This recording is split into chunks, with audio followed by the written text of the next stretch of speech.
bitches, bros, and non-binary hoes. Congratulations, Kona. You got the question right, the burnt curb. You got the first medal today. How are we all doing today? I'm hoping you're doing good. Eclipse, hello, welcome. Good to see you too. How have you been? Right, I mean, yeah, that's exactly what we're doing today, I think.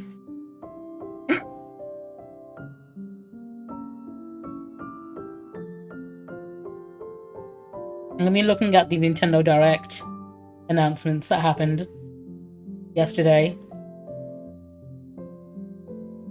Because they went ham on that.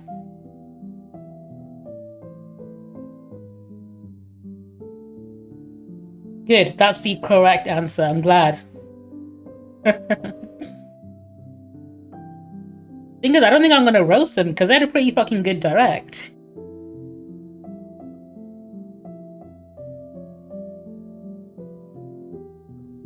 There's not much to roast them on. They fucking knocked it out of the park. I mean, there is actually some. There is some stuff you can roast them on. But I'll get to that when we get to that.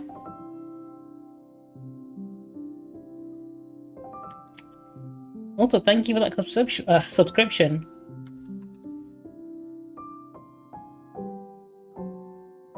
I'm doing this. No, I'm not doing this. I'll be honest, that Nintendo camera quality is about what I was expecting from them.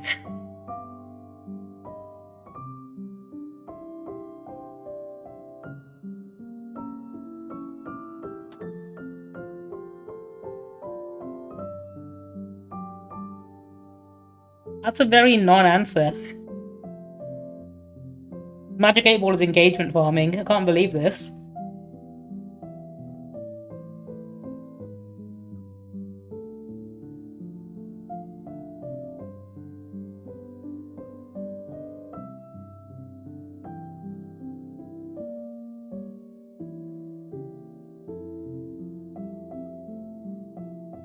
I will also be doing the word in a moment if anyone wants to give me a good one to start off on that.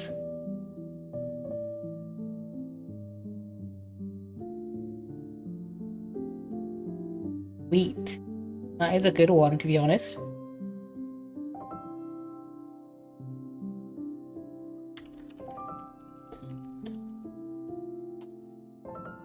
Do you know what? The Nintendo iToy is probably an interesting way to put it. I don't know if they're going to do it, though. Like, I think, because Nintendo love doing gimmicky shit like that, and they are indeed making some Mario Party game stuff with it, but they're not doing it as egregiously as the iToy.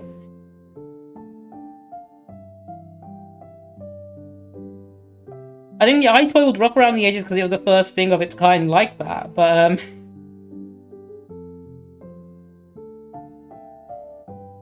who knows, maybe.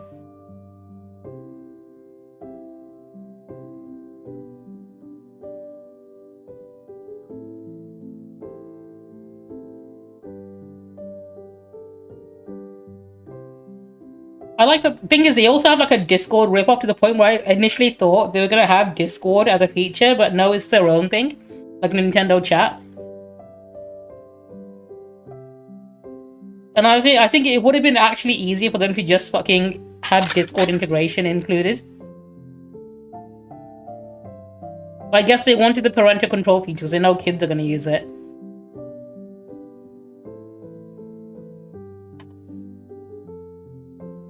I think that's probably the main reason why.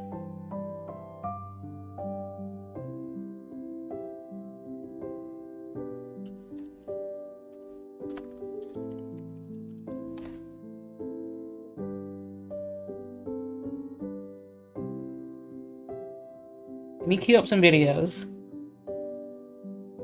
And I think I have some. Oh, there's a whole bunch of other stuff that happened as well. I forgot politics also happens every now and again. And there's a whole Elon Musk failing to buy Wisconsin being a thing. Trump did new tariffs as well. That's another thing we can talk about. He slapped tariffs on the UK. I can't believe how betrayed Keir Starmer must feel. I bet he never saw that coming.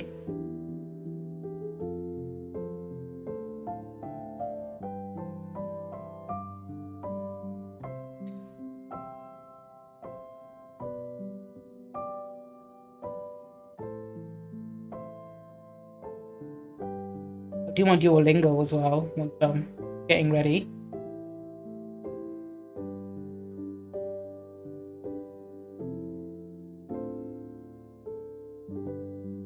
Guess how many videos I currently have in my watch later? I've not removed any yet, so I need to do the removed watch videos. But the annoying thing about YouTube is sometimes you can't add a video to your watch later unless you click onto it, and once you click onto it, it counts as being watched. So now I can't get rid of some of these until I've watched all of it. I currently have 1,589 videos to watch later.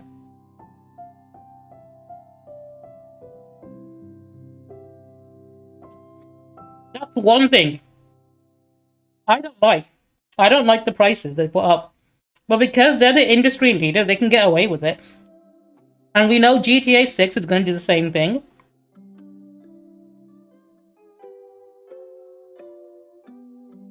I'm not a fan of the prices.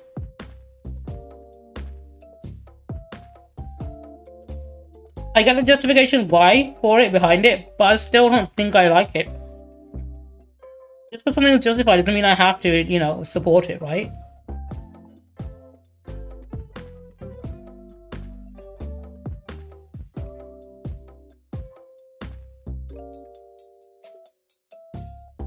Alright, let me queue these up.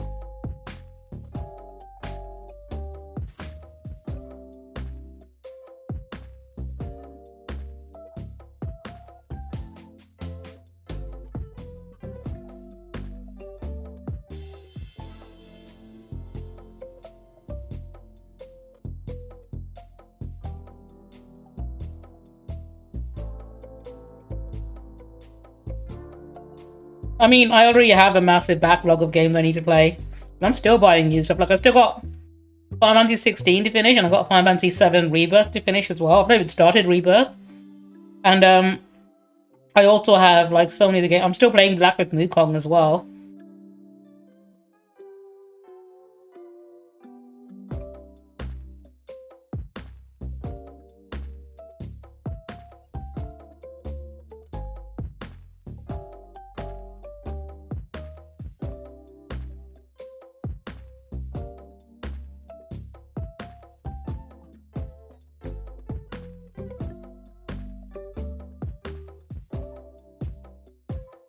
Alright, videos are up and ready. Let's do the Wordle. Start with that one. Let's play. Watch this. Hang on, let me quickly. Well.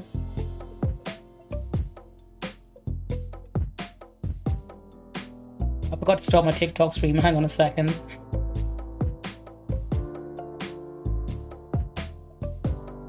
There we go. Right. Kona gave me a starter word of wheat. If anyone else wants to throw out a starting word for me, I'll go ahead and use it.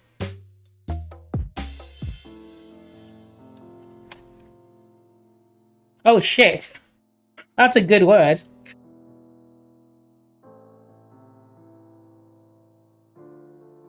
Can I get it in a second guess?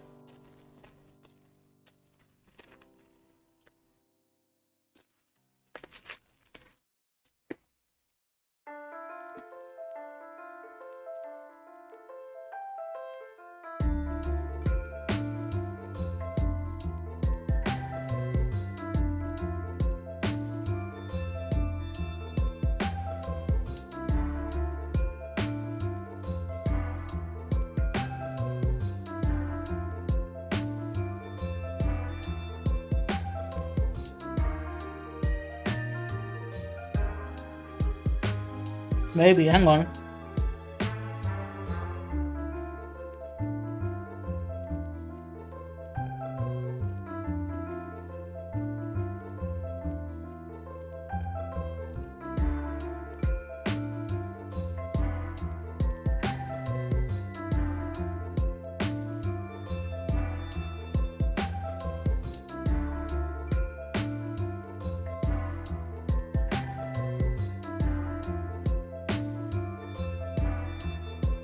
I've got a few in my head that I'm going through.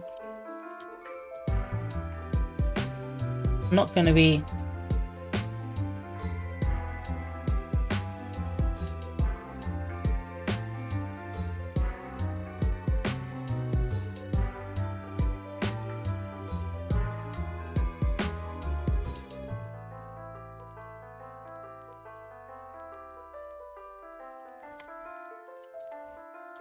No, it's not gonna be that.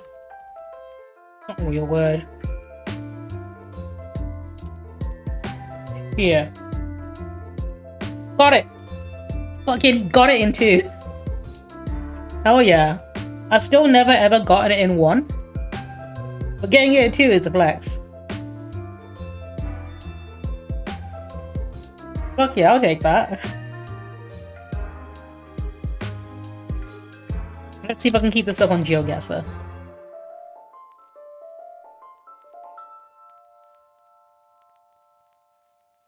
We went for the sake. Do we both get it in 2? Hell yeah. Oh, hang on. This is a difficult one. I'm in a fucking alleyway. Cool. Alright, somewhere around the equator. I see a street over there. Can I move in? How do I escape this little alleyway? Oh, I know where this is. I know where this is. I'm trapped in an alleyway and I can't see out, but I know where we are.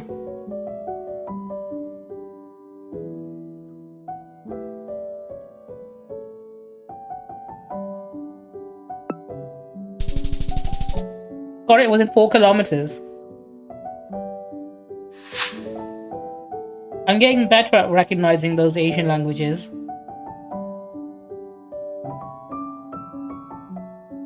Okay. This looks like it might be French. Destroy gassy sounds like what happens after I've had a spicy meal.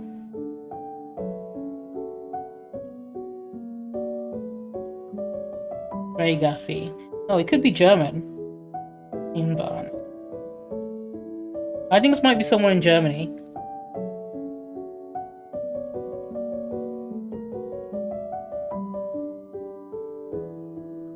Nope, I think it might be Switzerland.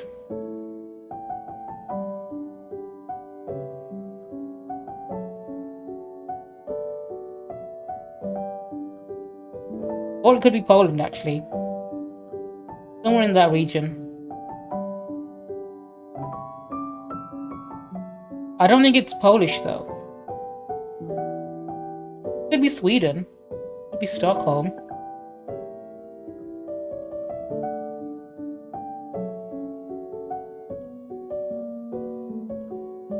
I'm putting in Switzerland just in case. But I'm gonna look for more information. You have a website, sir. .at. Shit, which country is .at? .at. Oh. Is that gonna be Austria?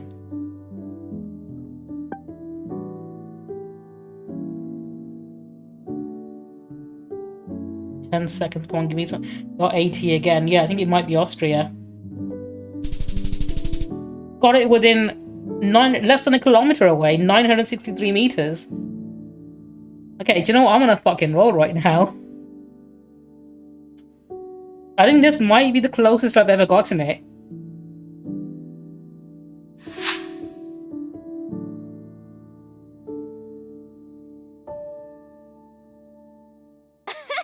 GG. Because normally the closest I get is like 2 or 3 kilometers away. Almost less than a kilometer. This looks like South America. Could be Mexico.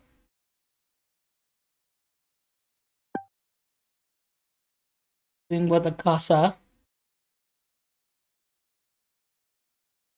But South America is a big place. It could be Argentina. It could be Brazil. It's giving me Mexico vibes.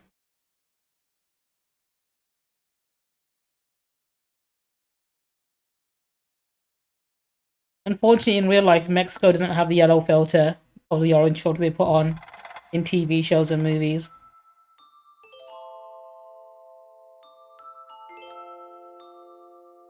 Also, this track is a banger.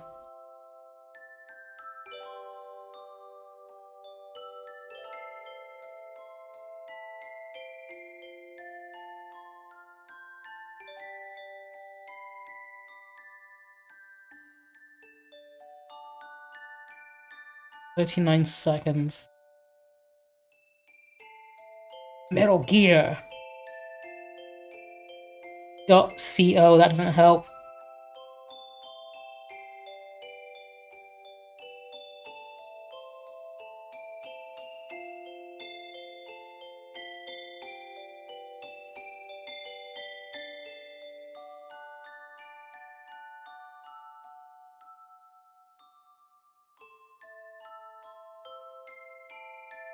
No, I'm not gonna get any more information out of this. Colombia. Okay. That wasn't too bad. I've done worse. Alright. Let me switch over to doing a quick Duolingo so I don't lose my streak. I want to do the one lesson, I think. And then we're going to talk about that Nintendo Direct. Omoshiroi? That means someone is funny, right? Ken is funny. Ken-san wa omoshiroi desu. 面白いです。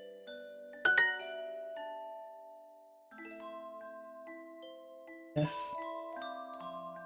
That's fine. I can check that later. 山口直美さんです。 Yamaguchi, which is that one. 山口 Naomi-san. No, not that one. Not that one. I meant this 田 one. 中 No. 直美さんです。 Funny. Omoshiroi. 軽い。面白い。ケンさんは面白いです。 Ken-san さん wa は omoshiroi 面 desu. 白いです。 Watch this. Not sure why that triggered. I think it was similar sounding words. その人は面白いです。 That person is funny. 山口直美さんは面白いです。山口、田中、直美さんは面白いです。 Naomi Yamaguchi is funny. Naomi Yamaguchi, okay, Yamaguchi. 山口 Naomi-san 直美さんは Yasashi is what I'm after, right? 優しいです。面白い人です。 He's a funny person. 山口直美さんはどこですか？ Where is Yamaguchi Naomi? Okay, Yamaguchi Naomi 直美さんは Doko desu ka? ですか？山口直美さんは優しいです。 Nice. There we go. 山口直美さんはここです。 Yamaguchi 山口 Naomi-san wa Doko desu. で He's す。 here. I'm snitching. He's okay. That's gonna be Yamaguchi Naomi 山口直美さん desu. There we go. 母さんは面白い人ですか？ Is that... Sorry. Is Hannah a funny person? We're questioning her now. That person is funny. That's Sonohito. 人は Omoshiroi desu. 面白いです。 Nailed it. Hell yeah. Right, that's my streak extended.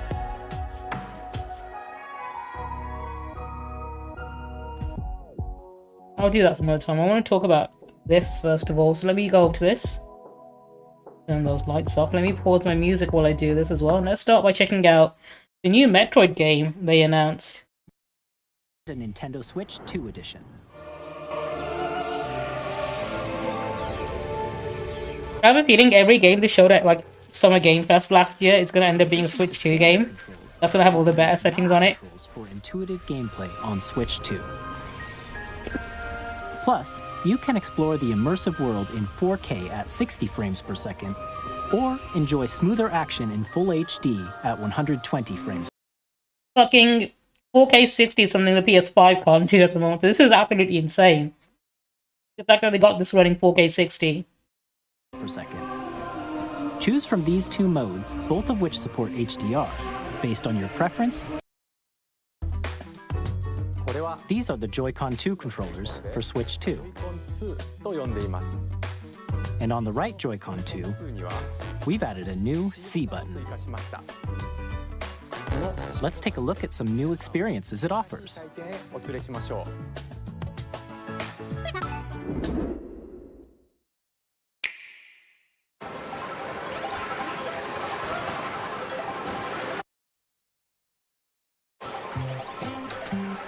I'm still ahead of all of you guys. That was you. So quick. When I saw this, I thought they were adding Discord integration. Which would have been cool as all hell. It's so convenient. Come on, no. Introducing Game Chat, a new feature for. But it's like their own thing, isn't it? Hey, what's up? Can you hear me? Hello? I reckon they'll have better game integration if it's their own service and not You'll be able to communicate. Discord, but it looks just like Discord, like literally. Should we follow you? Yeah. Yeah, follow me. Okay. Off for an adventure. While using the Game Chat feature, your voice is recognized by a microphone built into the system. Oh, okay. But you're still behind me, right? Alright, let's keep going. It's gonna be wild knowing that whenever I bully kids in Smash Bros, their parents are gonna be able to hear what I'm saying to them as well. Alright, let's keep going. It's coming. Let's make a left right here. Let's make a. When it's noisy around you, your voice will still come through. So these two dudes, right? One's on the blender in the background, and one's playing video games, right? These guys obviously live together. I think this is Nintendo being woke, because these two are obviously, like, you know, a couple.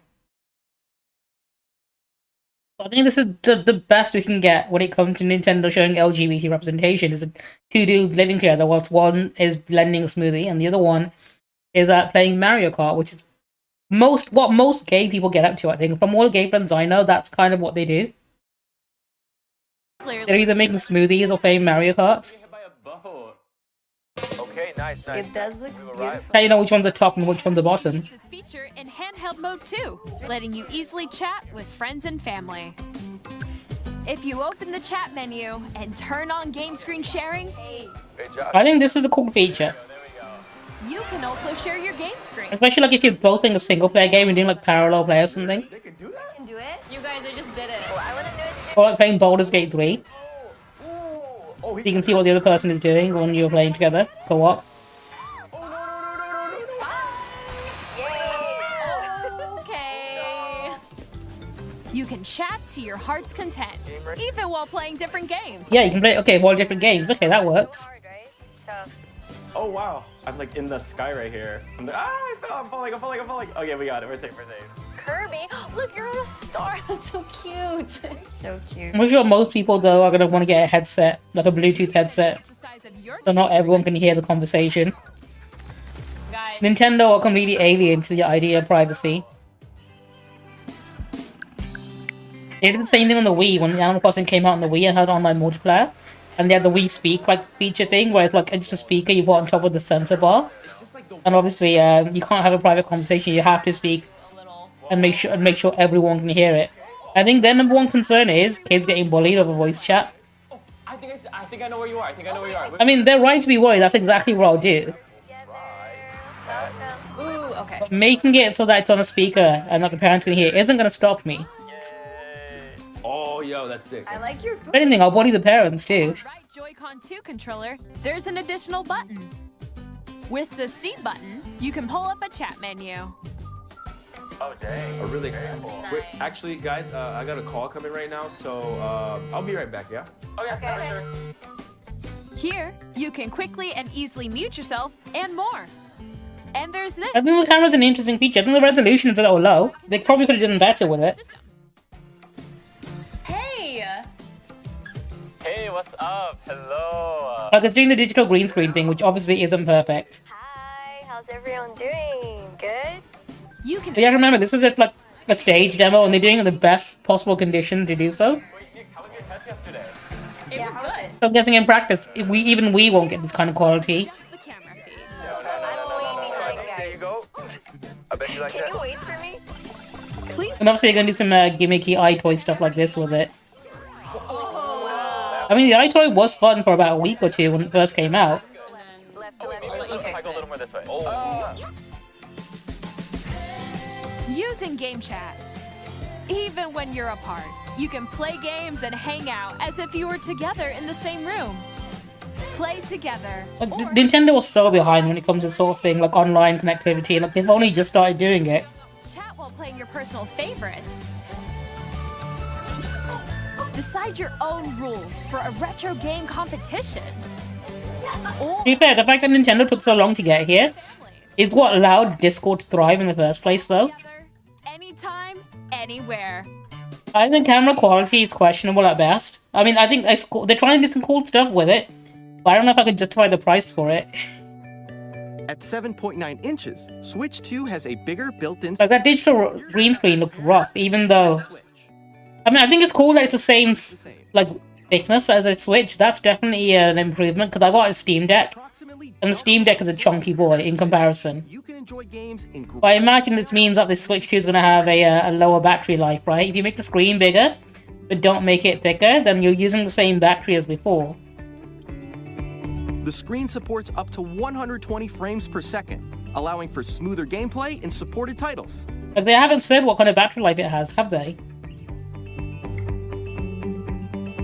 The LCD screen is more vivid and supports HDR, providing more contrast between light and dark areas of the images. The all-new Joy-Con 2 controllers connect magnetically. Strong magnets keep the controllers firmly attached to the system. My concern is, though, kids are going to snap it off. I can see it happening in, like, the first, like, month or so of this thing coming out. Kids are going to snap it off like that and break the internal parts, not realizing there's a release button behind here. Easily by pressing the release button on the back.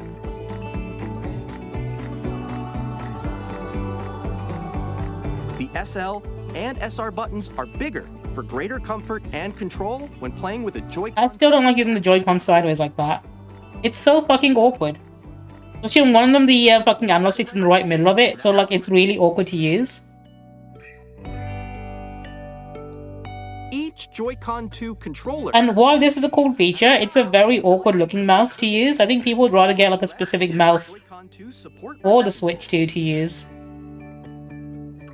By adjusting the audio balance between the ranges, sounds from the built-in speakers are clearer and more natural in handheld and tabletop modes.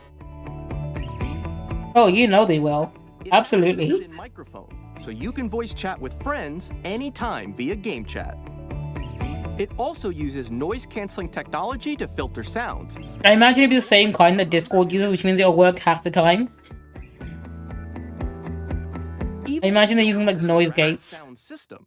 Games can be enjoyed with more immersive, three-dimensional sound, as if it were coming from all around you. The fact that the Switch didn't have this is what surprised me the most.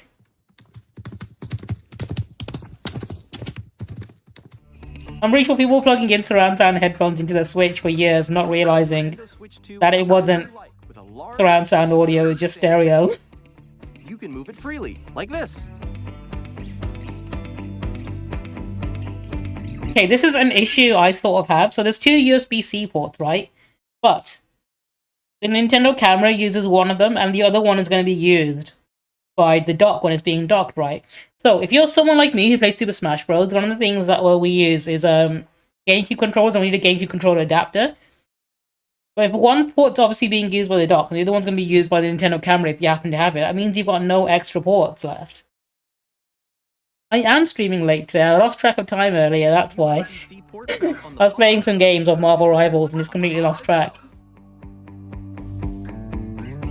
It's handy for connecting a USB-C camera. If you do that, you run out of USB ports. Or charging in tabletop mode.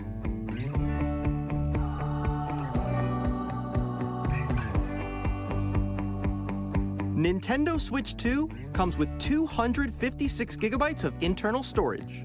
8 times that of Nintendo Switch. Yeah, but that's still not really enough. When you consider how big games are these days. Reading and writing data is also faster. I think at minimum these days, consoles need to start coming with like 500 gig or like 1 terabyte models. For compatible games. HDR is also supported in TV mode.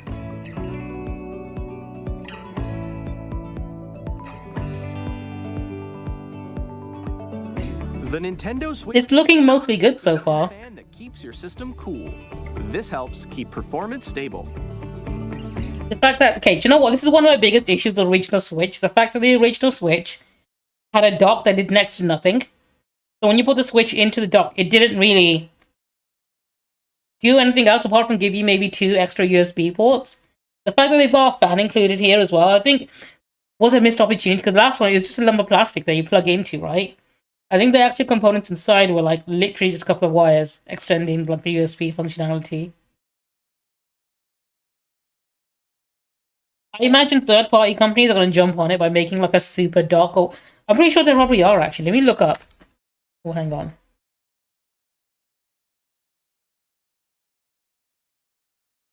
Have a look. Nintendo Switch dock third party.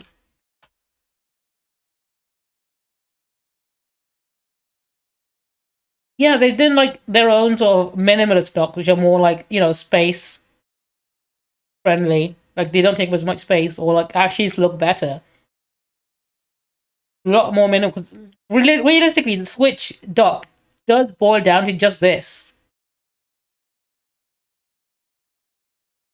In fact, that one's got more USB ports in, which is actually better. Yeah, I imagine we'll see plenty once it's actually out. On Nintendo Switch 2, you can play Nintendo Switch 2 games, as well as compatible Nintendo Switch games. Physical and digital games are supported. I like backwards compatibility, but the fact that they're being specific about this means that some games just won't be supported, and I wonder what kind of games they'll be.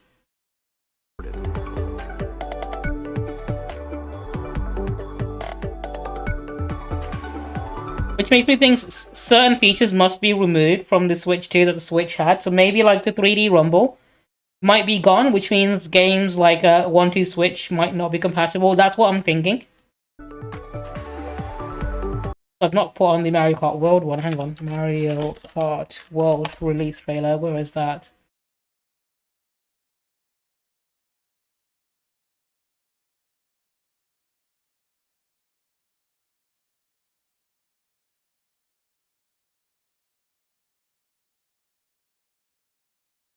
Oh, I just cleared my queue. Hang on a second. Okay, I'll add more in later. Hang on.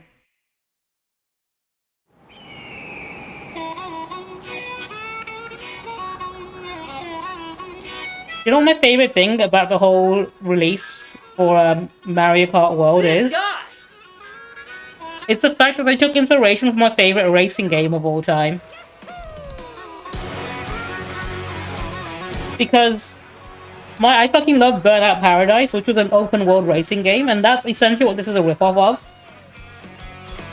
Has anyone else here played Burnout Paradise? So that was just an open world where you can race from one end to the other, like there's like it literally was an open world city they can drive around in and do different races in. And it was legitimately my favorite racing game ever. I think if you're gonna steal an idea, might as well steal from the best.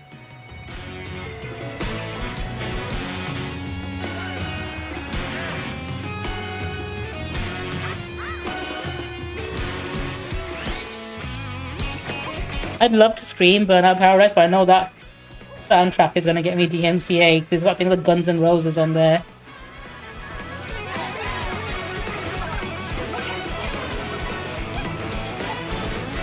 Well, Mohammed, I'm not going to allow that, Mohammed. If you're just clipping random things for a medal, I will not allow that. You get taxed for trying to get a medal for nothing.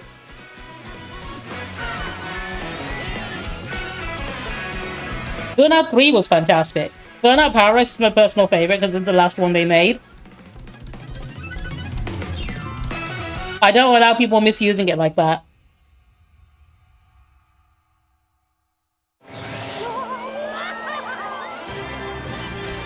A brand new entry in the Mario Kart series is launching exclusively on the Nintendo Switch 2 system. Welcome to this vast world. Kart races are held throughout various regions that span the globe. Depending on the time of day and weather conditions, the atmosphere will change. I like that they got dynamic weather in there as well.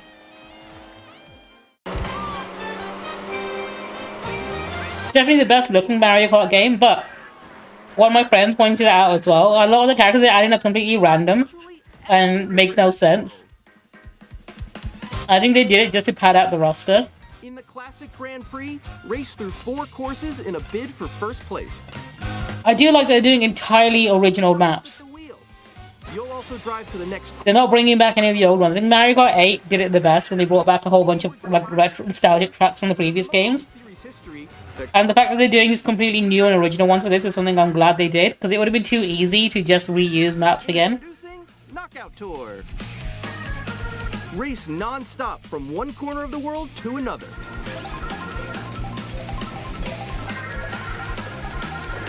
There are multiple checkpoints along the way. If you're below the placement shown when you hit a checkpoint, you'll be eliminated. I do like this as a feature as well. Can you make it all the way to the finish line? It basically made a battle royale mode. You can also freely drive around this vast world in See, this is straight up taking inspiration from Burnout Paradise, and it's such an underrated racing game. by going off I'm glad they did. and explore new areas and routes. So drive wherever your heart takes you. You can also go for scenic drives with friends. This genuinely looks really fucking good. Photos together at different locations. And I love a good photo mode. I think every game should have a photo mode in it.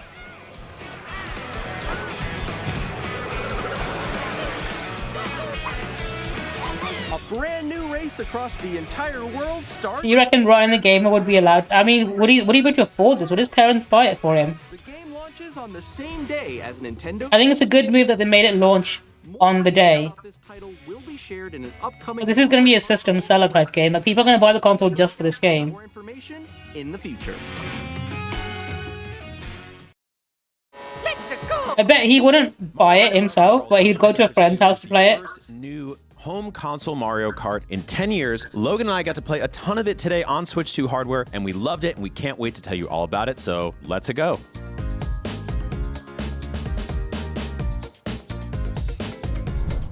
Okay, so Mario Kart World's big new thing is the massive interconnected open world. It's really cool, it's really beautiful, and we both loved it. Tell me about it, Logan. Yeah, it's so different than anything that Mario Kart has done before. You're not just on a track and doing 3 laps anymore, and it's even bigger than something like Mount Wario from Mario Kart 8 where you're doing 3 different segments. You start at one course and you are driving in different segments to the next. This is such a good idea. Track A is Moo Moo Meadows and track B is Shy Guy Bazaar. You start in this rolling start at Moo Moo Meadows and then you are driving on the world map on these interconnected highways to get to Shy Guy Bazaar, and then the race ends with 1 full lap at Shy Guy Bazaar. So it is entirely different, it's really interesting, and it was tough to kind of wrap our head around at first because it is so different than anything they've done before, but it's really ambitious, really fun, and really cool. Really like the sort of Forza Horizon style open world driving game approach. We got to poke around a lot in this world. It's huge, and there's hidden secrets, collectibles everywhere. You can drive a boat now as your cart into the sea, and there was just like this big, huge cloud. They shamelessly stole that from Sonic All-Star Racing Transformed, Just a bunch of coins, which was a really fucking underrated racing game. rails and stuff that you can interact with, or you can just hang out and And then when Mario Kart 8 did it, everyone's like, oh wow, this is amazing. Such a cool idea. finding these coins. Do we get to spend them in a shop, unlock carts or characters or costumes? Like, there's so much you can do with that. The one time Mario stole from Sonic, In some hugely ways, the other way it's around. fully open world, right? There are these tracks that you're heading to the next place on. But I think that Nintendo fans will remember Diddy Kong Racing, and that had this hub world that you drove around back on N64. I never actually played Diddy Kong Racing. And when we were in a lobby waiting for our race to start and just kind of free roaming, I saw this glowing gold peach coin that I couldn't get to, and we don't really know what that is. Maybe it unlocks costumes or different outfits or some unlockable for Peach. Yeah, I think there's going to be stuff to do in the free roaming open world, and something else I liked about it is that was the lobby now. That is the loading screen. You're not staring at your me standing on just planet Earth anymore like Mario Kart 8. You are driving around practicing. There's a rewind button. Like if you want to go back, just like Forza, you can just rewind and you could go like all the way back to the very beginning of where you started. So it's going to be more fun when you're waiting for lobbies to fill with 24 people now, not 12 people now, that you'll have something to do. A brand new race across the entire world starts here. I want to talk a bit about characters in this game. There are tons of them. We went through the entire character select screen. So there's not only all the classic Nintendo characters or Mario characters specifically, but also alternate costume versions of them. And that plays sort of interestingly because you can also find power-ups in the race, largely centered around food. You can get food, and that food changes and alters your looks and your... That's an interesting change. It gives you different sort of mechanics that you can use in the game. On the character select screen, there's all the characters, Mario, Luigi, Donkey Kong, all the rest. And then there were alternate versions of them. There was like Cowboy Mario and like Athletic Donkey Kong or something like that. And they had different costumes. We don't really know. Do they have different stats though? Is that another I'm not thing? really sure yet. You could pick one of these different costumes, but then you find one of these special power-ups, and it almost looks like a Wonder Flower effect from Super Mario Bros. Wonder when this food is taking over your character, and then you pop out in a different costume. My favorite new character that I got to play as a bunch today, I kept picking, was Cow from Moo Moo Meadows from N64. It's such a random One pick. thing we did notice was that there You are can now play as a cow from Moo Moo Meadows. here in the races next to you, like Monty Mole or the Piantas from Super Mario Sunshine. Who asked for this? I think they did it because they wanted 24 character races, Logan, you think we'll be able and they just wanted to pad the roster enough to make sure that they could have, you know, enough variety so to be able to have 24 characters per race. we got to experience today? But I think they could have picked better than the cow from Moo Moo Meadows. One of them are just hammers from the Hammer Brothers. You just throw hammers at people like you're a psycho in Home Depot. I thought those Like maybe go if it was full Super Smash Bros. And have characters from Fire Emblem and like Legend of Zelda and stuff in there. They've already had Link and like Animal Crossing Villager in Mario Kart 8. Why not just carry on with that? Way different in World. Instead of, you know, Mario turn it Kart into Super where Smash you're Kart. and you get zapped, you're probably shrunk for 30 seconds maybe. In World, it seemed like everybody was zapped and came back to full size pretty quickly. Okay, throw Sonic in there too. I think they had to make a lot of core changes just to the Mario Kart DNA because of 24 racers. That changes a lot of stuff, and I think items is one place where that happened. And we also saw you no longer have to hold the item button to drag a shell behind your butt anymore. Like if you're in first place, you want to protect yourself with a banana or a green shell from oncoming red shells or whatever Oh, else. thank fuck. You would have to hold that button. The rep that was there said, oh no, it just drags automatically now. And it's not just shells and defensive items. Everything drags behind you. I did. There's a pain to drive what's dragging an item behind you. Yeah, presumably you can just slam into CPUs with whatever. That should have been a toggle button from the very start. Which is really cool. We also got to play on a bunch of different courses today. What were some of your favorites? Yeah, what's really cool is that there were definite remixes of classic Mario Kart courses in here, and even some turns and segments that were ripped straight from old Mario Kart games, but just remixed a little bit. Like Dino Dino Jungle from Double Dash is here, but it's different. The music plays, it's a remix of that track, and you go through the same turns with the geysers that boil over and launch you into the air. There's retro tracks, but not in the sense that, hey, we plucked this from Mario Kart DS and we remade it here. It's, we took this theme, this idea, this motif, and kind of just remixed it a little bit to fit this entirely new formula. They were all really, really good. Introducing Knockout Tour.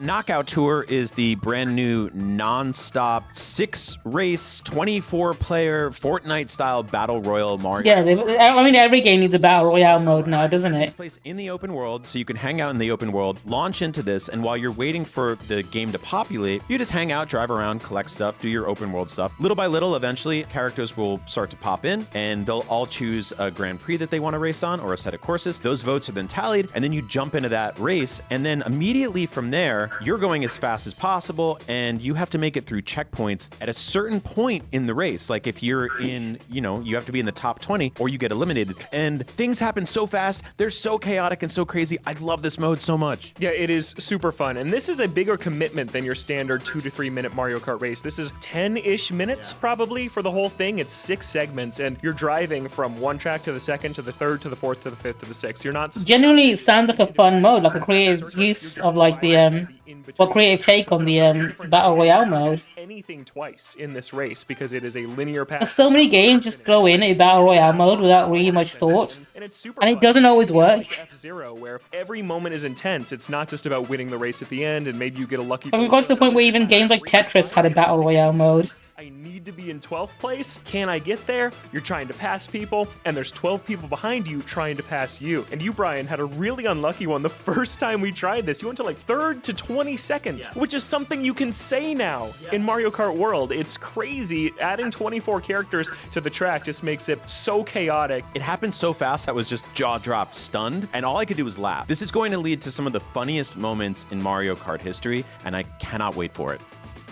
Mario Kart World launches day and date on Nintendo Switch 2 when the system launches, and it's going for $80. And I don't want to... I'm not happy about that. To get it off my chest that this feels just a little weird. We loved what we played today, all the modes. I think Nintendo are going to put all of the first-party games at 8. Like, 70 was bad enough, because Tears of the Kingdom was 70. This is one of the best... I was like, okay, I can excuse them putting the price up for a game that is going to be, like, you know, Game of the Year material, right? Especially when something like But now they're doing it to 80. I think that's pushing it. Amazing is $70. It's just just a very inconsistent pricing structure from. I thought 70 alone was pushing it. $10 for some, 20 for another. And Mario Kart being the first $80 Nintendo game, yeah, I'll easily get $80 worth of value out of it. Because they know people are going to buy it, regardless. Aimed at families, and Everyone who buys the Switch 2 is going to buy it with the next Zelda. Mario Kart. Opening a can of worms that we'll see how Nintendo proceeds, and if in 1 year they add 8 new tracks for free, I'll feel great about that purchase. But if they come out and add a No, they're going to add in like a DLC you'd have to buy for that. They're not going to give it for free. I don't know how people are going to feel about that, so it's an interesting one for sure. Yeah, I feel like if this thing came bundled with like a year of Nintendo Switch Online. The thing is, companies like EA and Ubisoft are going to do the same thing now. That's seen Nintendo do it. Bang for the buck here. It'd be a little easier to handle, but right now it kind of stinks. It's the only real negative we have about Mario Kart World so far. And if we have games like Ultimate Editions of games, like even like games I like Yakuza, were doing it, but they're like $100 like Ultimate Editions, which I don't like. Went hands-on with the hardware, so go check out that video. Logan, thank you. And I think the worst was when they give you like 3 days early access. And the cow eating other cows. Stick. Because you're paying extra to play the game in its worst state. Alright, let me quickly go back to my list of videos and reset my queue. Let's chat.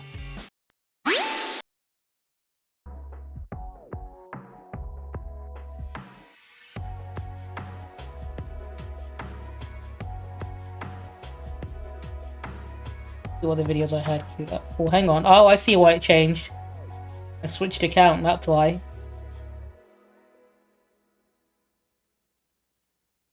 Let me do this again.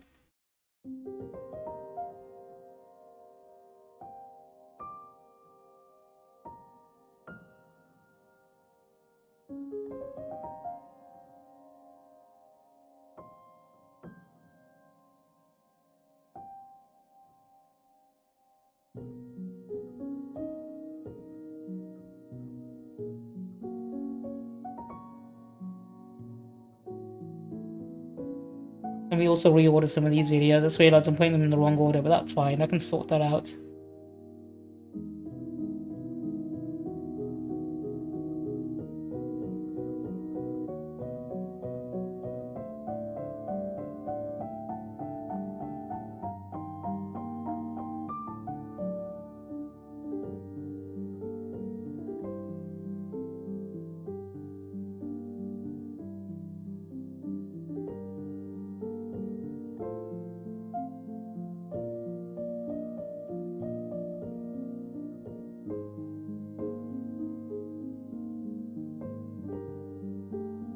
But there's a lot of things. Okay, hang on. Let me sort this out real quick so I can get them all in order.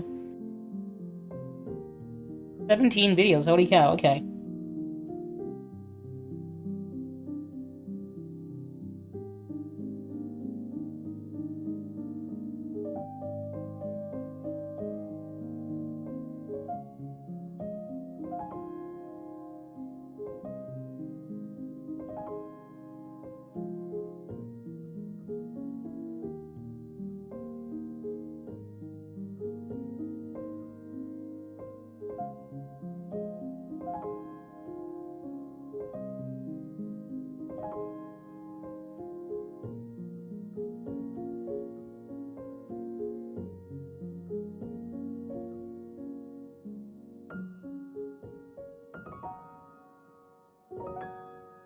I think that's more or less fine. Do you know what? Fuck it, I'll wing it.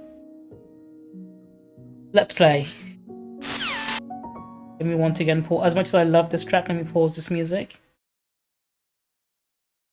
Let me restart that music. It's a good track. I'll have it playing again next time. But anyway, new Kirby game as well. I found it interesting that they announced the new Mario Kart, and then immediately after, they announced a Kirby racing game too. If they're being released at the same time, I'm not sure how well it'll do, because I don't think anyone's going to want to buy 2 completely different racing games, right?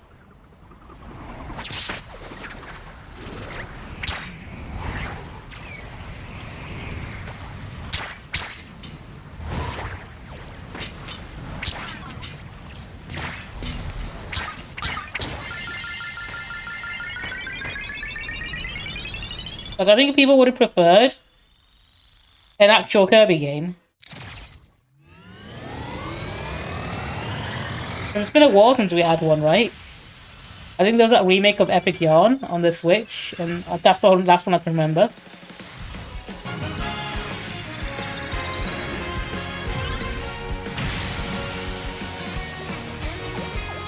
I mean, it looks good though. But like, why couldn't this have these be characters in the Mario Kart world instead?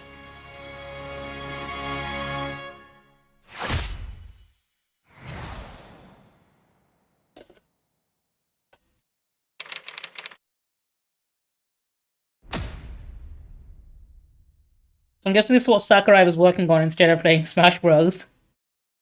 Or working on Smash Bros. Anyway. They're releasing Elden Ring as well on the Switch too. Which, you know, about time. It runs so well on the Steam Deck, I was expecting it to be on a Nintendo console eventually. If it wasn't the Switch, it'll be the Switch too. Because it'd be such a waste to not just port the Steam Deck. If it's obviously it runs Steam Deck, just have that on the Switch. Or Switch 2 even. It's almost a no-brainer. I have no doubt you will become Elden. Plus the game has aged really well. May you take the throne.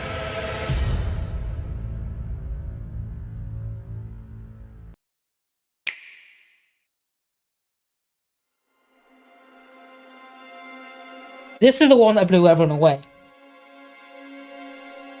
Because everyone first saw this and thought, holy shit, is this Bloodborne? I thought it was Bloodborne 2 when I first saw it as well.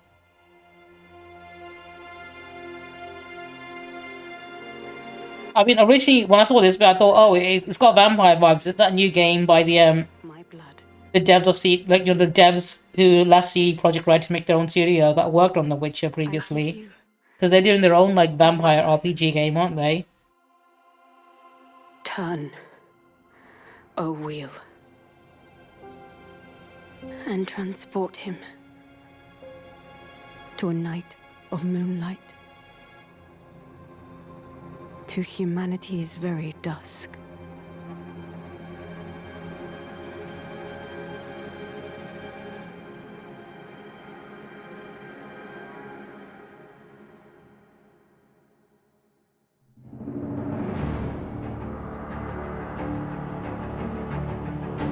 I do wonder how long it'll be a Switch 2 exclusive, or if it's going to come to other consoles. Like PC and Xbox and PlayStation. Or if it's going to end up like, literally going to become Bloodborne 2, by being stuck on a console. It's got heavy Bloodborne vibes from this. But apparently it's a PvPvE, so it's like a multiplayer only game. Similar to Night Rain.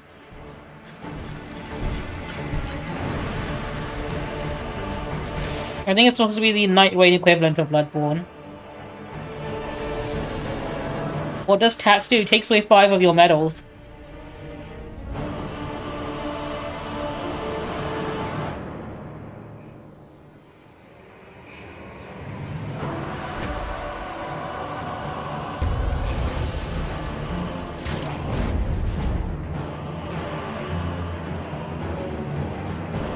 Like, they got a frog with massive tits as well. Holy shit.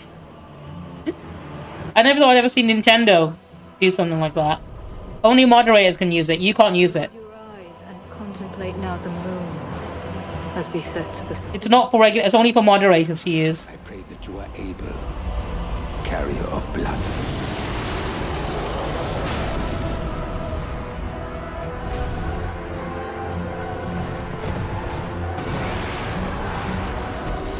Like making him into dinosaur is also pretty fucking cool. Like that whole when you go back and that dinosaur chomping animation, it's so goofy, but I love it.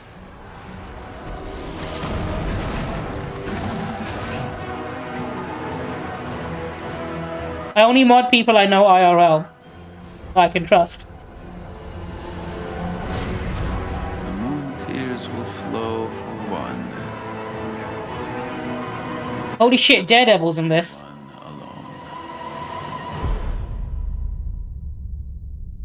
I think that's going to be PvP. Like, they're showing us PvP type multiplayer games. Like Night Rain. with PvE, but also there is PvP involved, so it's competitive and cooperative at the same time.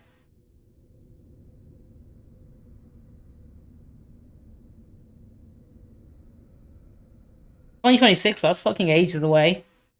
A whole year away." The Duskbloods just got announced, and it's basically a spiritual successor to Bloodborne, aka kind of Bloodborne 2, but multiplayer.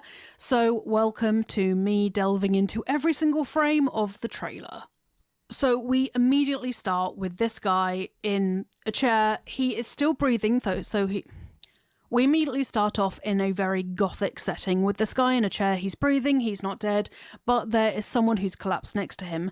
This woman appears to have some kind of vampiric trait or gene. In her voiceover, she says, "I give you my blood, I give you my life, turn a wheel and transport him to a night of moonlight to humanity's very dusk." So it sounds like this is going to be the... I think you start by being turned into a vampire or something. Duskbloods and our character. We are going to be given blood, obviously, by this woman. I would assume... Wait, so we get given blood and then we are born anew? Important to the game, Duskbloods. And with her blood, we're presumably going to survive all of the deaths we'll encounter because it is a From Software game after all. Obvious symbolism of her being a red blood connected, very beautiful embroidery, probably of the upper class. There are some later scenes in this trailer of characters who look like they are of religious clergy or in the upper class with very ornate robes, so I'd assume she's part of that class as well. But whatever it is, it seems like we were given her blood in a rather dire state. Whoever this is sitting in the chair, I assume the player character, we don't look like we're really in a fit state to fight anything. I mean, she's going to be the in-game equivalent of a level-up maiden, right? Her last act before she passes away. She also bequeaths us with this sigil here in our hand. Gonna assume this is the Duskbloods logo of some kind. Might make its way into the HUD of the game. It looks like a sun that's surrounded... It looks like the Eye of Sauron to me. I don't know, a compass or something, potentially. We're going to see a lot of symbology and iconography around religious blood cults or a blood religion. Again, this is very similar tonally to Bloodborne. So it's basically Bloodborne 2, but they won't say that now, will they? No. I don't think they can. I think because Sony had the rights to it, they can't do anything about it, but no one's stopping them. I'm just making a whole ass new game. I doubt she's putting it on our hand just to remind us, but this is evidently going to be a symbol of Duskbloods and the task we've been tasked with for the entire game. Another thing I noticed about this fellow here, I have brought out my pop shield because my own voice was irritating me. It looks like we've been down on the drink. Right here. We've ingested something. It might be alcohol. It might be laudanum. It might be blood. Who knows? Maybe you drink her blood and you become a vampire. That's kind of how it usually works, right? We're in a good state. So we might have been one of the wretches who was trying to avoid what's going to happen with the moon, but whoever this was had other plans. So this is the moment where me, along with a lot of other people, thought this was going to be Bloodborne 2. This is the classic Gothic style. I mean, it looks like Westminster, doesn't it? Straight away, you can see that there are very obviously two sides to the city that we're in. There is the grandiose Gothic architecture and Big Ben lookalike, and then right here down in the bottom we have what looks kind of a bit more like a shantytown lit by candles. Interestingly, we're going to come back to an environment that looks very similar to this later in the trailer, where a guy or a gal or non-binary babe in really heavy armor is going to make an appearance. So that could be from down here, but he does look like he's underground, so maybe not. This looks straight out of Final Fantasy VII as well. They got a sci-fi train. Bloods is going to be in some kind of industrial revolution, steampunk phase. This does look markedly more futuristic than Bloodborne already, hence a lot of people thinking, including me, it was Bloodborne 2, so no judgment. Anyway, I believe ads should be over, so hello Ronnie, how are you doing? Blood religion that I mentioned right at the beginning of the video. You should be free from the ads by now. This looks like, I'm going to assume this is the central figure of the religion mythos, catching blood. You have been uncucked, you are no longer in the cuck chair. Potentially the moon up here in a chair. I used to have it when people typed in lurk in chat, you just say so-and-so sat down in the cuck chair. Is religiously sanctified or justified in that way. It might be that the higher members of... I'm just going through all the stuff that's happened in the Nintendo Direct. This is the Dusk Bloods trailer. We have the moon, and it looks like the moon is the source of the blood that's going down to this fella here. And now the moon is mentioned later on in the Dusk Bloods trailer, notably... Now, the moon is mentioned later on in the Dusk Bloods trailer. You'd think Eurogamer would have edited this video down a bit, but they haven't edited any of that down. Close your eyes and contemplate the moon as befits the scene to the past. I pray that you are able... I reckon they did it because, like, they needed more than 24 characters for the 24-player mode. So we can safely assume... And they're like, shit, we need characters for this game. Throw in the cow from Moo Moo Meadows. I really wish they went the whole like Smash Bros route and just threw in Link and like Animal Crossing Villager again and just like a bunch of Fire Emblem characters. If it's not blood, it would have made it so much better. But no, we've got Moo Moo Meadows cow. I'm sure this is a player character because later on in the trailer we see them executing a number of moves like jumping, shooting their gun, which kind of looks like an Uzi to be completely honest. But this gives us an early indication as to the weapons that are going to be available in Duskbloods. We have the sword, classic FromSoft melee combat, and then back here we have a gun. Again, another reason that people... I'm gonna skip past because it's not really telling me much. As much as I like Eurogamer, I'm very sorry. I'm gonna switch to the next one and see if they tell me anything more. Watching the latest Nintendo Direct about the Switch 2, where we learned about a lot of the new hardware, and even got to hear about an Elden Ring port called Elden Ring Tarnished Edition. They unfortunately didn't provide many details, but we did get teased with... I think it's just gonna be the game and the DLC. Customized torrent. All in one package. But not entirely unexpected. But the rest of the... Calvin, how you doing, dude? Welcome on in. I'm just going through all the Nintendo Direct announcements from the other day. As a Switch 2 exclusive and showed a mind-blowing 2-minute trailer. Wait, what the hell is going on? The tradition of FromSoft dropping incredible news on random weekdays lives on. And honestly, I'm still kind of in a state of shock and elation. But I wanted to at least... I know, right? I can't believe the FromSoft game that has a frog with massive tits is a Nintendo console exclusive. I'll play the trailer for you now. Like, am I really gonna buy a whole new console just for this one game? If you've already seen it and want I mean, considering how much the Switch 2 games cost, probably not, if I'm being honest.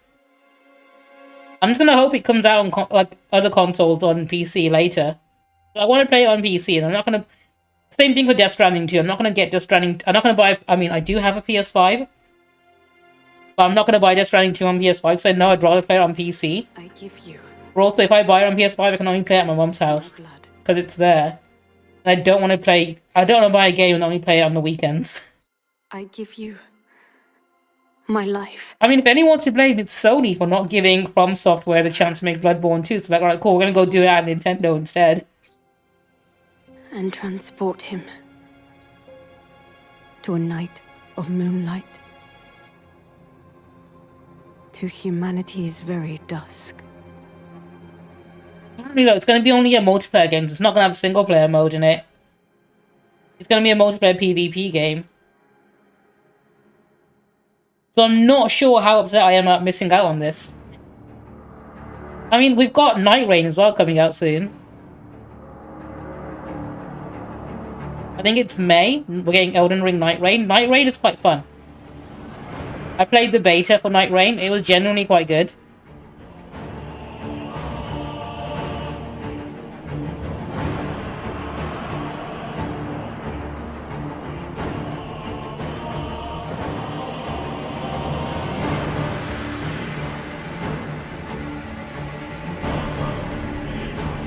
Visually, this looks fucking stunning.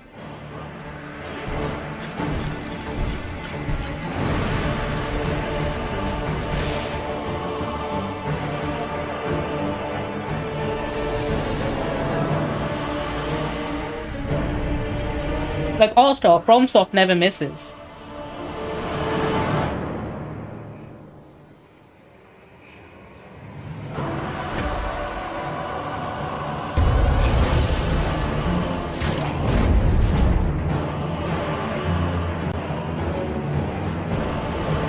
I love this. It's a frog with massive tits. I don't know who the fuck designed this.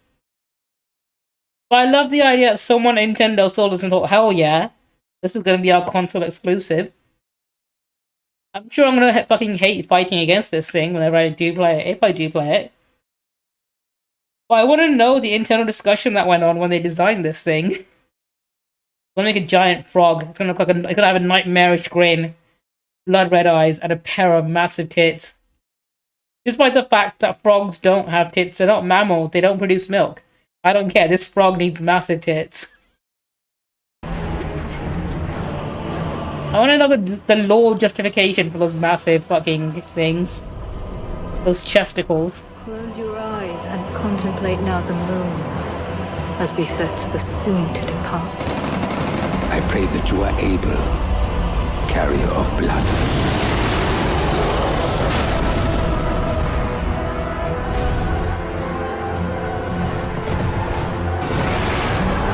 Plus, I love the whole transforming into a dinosaur and chomping someone to death.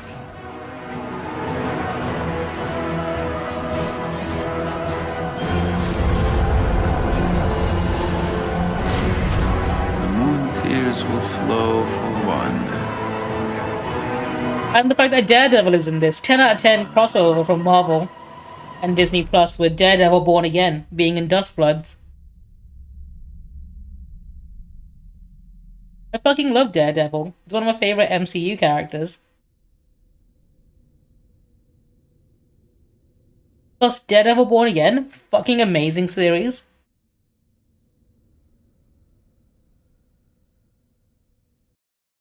I don't even think it's hyperbole to say that was a stunning trailer with every shot looking like it could have been a painting. So let's go ahead and go frame by frame and see what we can extrapolate in terms of information. So right from the beginning, I think we could all tell something was up immediately. The gentle beams of moonlight illuminating the flecks of dust in the air, and the beautiful offset framing of the man. I normally don't trust trailers, especially when they look like they might be pre-rendered, but this looks entirely in-engine. And FromSoft usually don't do pre-rendered trailers, apart from like the opening cutscene of a game like Elden Ring. Moving on from there, we get another beautiful shot. This time of the man's hand framed by the moonlit window frame, as a pale slender hand slightly quivers and reaches up to grasp the man's limp hand. The feminine hand wears a gold ring on its index finger and is clad in a red sleeve with ornate gold details. We hear a voice speak, "I give you my blood, I give you my life." I think she's gonna be your level up maiden, and she's gonna be the one that turns into a vampire or whatever. What game show is this? This is the Nintendo Direct, and the game being shown is called Dustblood, which is a new From Software game, which looks a lot like Bloodborne, but it's a Nintendo Switch 2 exclusive. I feel like it's pretty safe to posit that this mark is meant to represent a wheel. But it was shown on the Nintendo Direct yesterday. Turn a wheel and transport him to a night of moonlight, to humanity. It really does look good. It's apparently going to be exclusive, released in 2026, so we've got a year to wait for it. And it's a Nintendo Switch 2 exclusive. I mean, obviously it isn't grace being imparted here, but I feel like this sort of sacrifice of life will be the start of our own, and our jumping off point into this new world. Do let me know if you have any thoughts on this marking though, as I can guarantee that this wheel is going to have multiple layers of symbolism to tease apart. If these first few shots weren't enough to get your mind thinking about Bloodborne, you certainly should have been now. This architectural style, with its harsh Gothic spires and Victorian aesthetic. I love how when FromSoft needs something to be dark and depressing, they're like, cool, make it look like London. Of this semi-futuristic looking train, shooting past with oddly... Which isn't wrong. LED lights on the front. I think right away Miyazaki wanted to establish that this setting is something familiar but also something very new.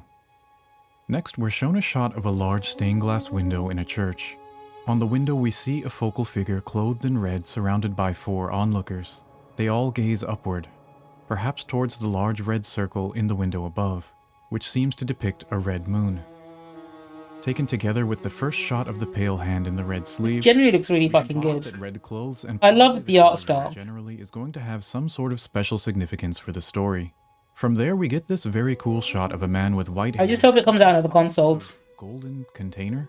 On first watch, I thought this was the hilt of a sword, but upon looking back, it's clearly too fat for that, so I'm not sure what this could be. Is this some sort of vessel for whatever the equivalent of blood vials or Estus is in this game? Again, if you have any guesses, I'm happy to hear them. No, I don't get it, it's a sword. Followed with another shot of a Bloodborne-esque Gothic cityscape, and some more peak FromSoft design on I wonder if it's going to be one map or one location. Bats in the background here are also a nice touch that maybe like one hub world. Vampirism that we'll definitely be talking about later. We then get this shot of a bald-headed, bespectacled man in clothing with... It looks like it's a lot more powerful because they got games like Elden Ring running on it as well now. Posture and cane present him with a regal air. And Mario Kart World looks really good. The screen size is bigger, but it's the same thickness as the Switch, so it's not going to be heavier or anything. So we should be ready for the possibility that he isn't important at all. And the Joy-Cons look like they'll be a lot better as well because they're attached magnetically. With something new, we're then shown several shots. I think it's going to be more similar to the Steam Deck, from what I can see. Inspired gear in the form and I love the Steam Deck. The Steam Deck is sick. It's so good. But the fact that it's a thin console like the Switch makes me think that maybe the battery life might not be very good in handheld mode. Contrasted with more Western. Because the reason the Steam Deck is thicker than the Switch is because it's got a bigger battery in it, which makes it last a lot longer. That we're going to have a lot broader range of cultural influences in this game than those. I'm hoping so too. I think they can definitely put, because Baldur's Gate 3 runs on the Steam Deck. So I think they can probably get it running on the Switch too as well. So I think a lot of games that came out in the previous generation could run really well on the Switch too. I mean, just look at this guy. And just what exactly are the weapons he's holding? In one hand, he has some huge pipes that have been riveted together into some sort of makeshift club or maybe a cannon. And in the other, he holds a... I know they're porting over Cyberpunk as well, which is interesting. In any case, I'm absolutely in love with this armor set and how its multiple battered segments suggest that it's kind of been... It can run... They showed Metroid Prime 4 running on it at 4K 60 frames per second. Which is something that, like, the PS5 can't do, which is interesting, but I think most Nintendo games are only going to be able to do that. Because Nintendo know how to use their own hardware. But I suppose with Night Rain also doing a lot of... Yeah, Cyberpunk is confirmed. They confirmed Cyberpunk 2077 is going to be a launch title. Definitely intrigued in any case. And I have faith that they'll find some way to make it work. And what a fun shot this is. It's a nice injection of whimsy. Cyberpunk is a really fucking good game. From there, like, generally the story in that game is 10 out of 10. Shots in a trailer that's absolutely filled with them. This young boy or woman in what looks like Victorian school clothing holding a blue orb. They've got blue balls. Some sort of star-filled room as a disturbing... Like, this looks sick as fuck. It looks like Yoko Taro's mask. Night sky overhead, but if you look closely, there are strange black spikes or stalactites protruding out from it. So there does appear to be some kind of ceiling here, not unlike the ones in Elden Ring's Eternal Cities. But of course, even more intriguing than that is the horrific spherical creature that I can only describe as a biblically accurate angel meets Emil from Nier Automata. Yeah, it looks like Emil. From Majora's Mask. The sphere itself appears almost metallic in texture, whereas its wings seem a lot more organic. It's also interesting how completely stationary it is. There is ever so slightly some movement on its wings, indicating... I think the internal cities in Elden Ring were probably the most mind-blowing thing I'd ever experienced in a game. I'm glad they didn't spoil that. For the first time I took the elevator down into the Siopra River, but a small detail you might have missed fucking blew me away when I realized there was a whole other map below the one I was currently in. Hole on it, not unlike the one in the center of the creature's head, perhaps indicating some sort of connection. In any case, this shot has me really excited for the type of Lovecraftian horrors we're likely to encounter in the Dusk Bloods. Moving on, we get this shot of a gold-skinned man epically T-posing in front of another stained glass window with yet another figure clothed in red. Looks like a different church from the first one. I think churches are going to be like hub worlds, maybe, or hub areas. Before biting into the neck of some sort of humanoid in a white robe. Here's the vampirism that was perhaps alluded to. This makes me think it's going to be like Night Rain, because in Night Rain you can do shit like that. There's no fall damage in Night Rain, you can move and run faster. And it's more multiplayer focused, and this game is supposed to be a multiplayer game. Looks amazingly cool. We're then shown what looks to be maybe an elevator door opening, followed by a shot of this horrifying and... Micro, welcome on in. How are you doing, dude? Frog monster. Stomping through a darkly lit... This frog is so fucking creepy, but also I love the design. From Dark Souls 2, crossed with an armorless Evangelion. We can also notice that he has some large sacs on the front of his chest, not unlike the basilisks in the Souls series and Elden Ring. I imagine it would be the equivalent of the basilisk, which I absolutely hate. This is followed by a shot of some teal-tinted... How's it going? It's going pretty good. We're currently watching the some of the trailers from the Nintendo Direct yesterday. Cleave down its center. I'm no geologist by any means, but I did notice that this stone is surrounded by whitish stalagmites, not unlike those found in many American cavern systems. If you know what this specific shape of stalagmite is called, do let me know. Will this cleaved stone have some sort of special significance, or is the indentation just a way for our characters to scale up this wall? I'm not really sure, but what we can say for certain is that this shot and the one of the sewer frog show that we'll definitely be in some claustrophobic areas in addition to the more open world that they show elsewhere in the trailer.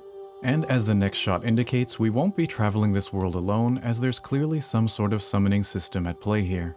I think it's going to be a co-op thing as well. Explicit confirmation from FromSoft. It's both co-op and The PvP. game will be a, quote, PvPvE multiplayer action game depicting a dramatic battle for first blood. I'm already hearing many of you groan from here at the word multiplayer, but this trailer has me optimistic there will still be a It lot. could be similar to like a Battle Royale type thing, who knows? Then again, this next shot isn't exactly helping fight the Fortnite allegations, as we see a guy leaping through the sky shooting an automatic rifle. And I'm not entirely sure about the narration here because the music is mixed a bit loud, but I think the woman says, "Close your eyes and contemplate now the moon, as befits the soon to depart." And this of course goes nicely with all of the other moon-related imagery we've been shown thus far. And speaking of the significance of the moon, this is followed by an epic shot of what looks to be The an moon haunts you. lycanthrope or werewolf, holding a man in one of his huge outstretched arms. I'm guessing that's going to be one of the bosses we can fight. Before they engage in battle in this epic-looking burning forest. This must be a boss fight, right? That's what I'm thinking. Cool to be a normal enemy. But then again, I thought the same thing about the curse blades, so I guess we'll have to wait and see. The trailer then closes with several shots, showing some interesting things we can expect from the Duskbloods in terms of gameplay. First is this shot that shows a character riding on a mount of some sort, indicating that we'll definitely have other modes of transportation, aside from running, jetpacking, and possibly trains. Next, we have this shot of a man literally transforming into a T-Rex and eating. Like, he's still got his human legs is what kills me. Chef's kiss. And my brain is too cooked to recall at the moment, but have we ever had a transformation mechanic like this in a FromSoft game?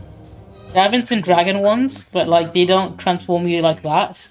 They normally summon like a dragon's body parts. Lots of some interesting in-game gestures. A shot of that woman from earlier in the Asian clothing wielding a chakram-like weapon, and a character in garb very similar to the boy with the moon monster from earlier, casting some spells. So casters can celebrate a bit here. The final scene shows a man in a mask that obscures the upper half of his head. It's fucking Daredevil. Described as Victorian-era onesie pajamas.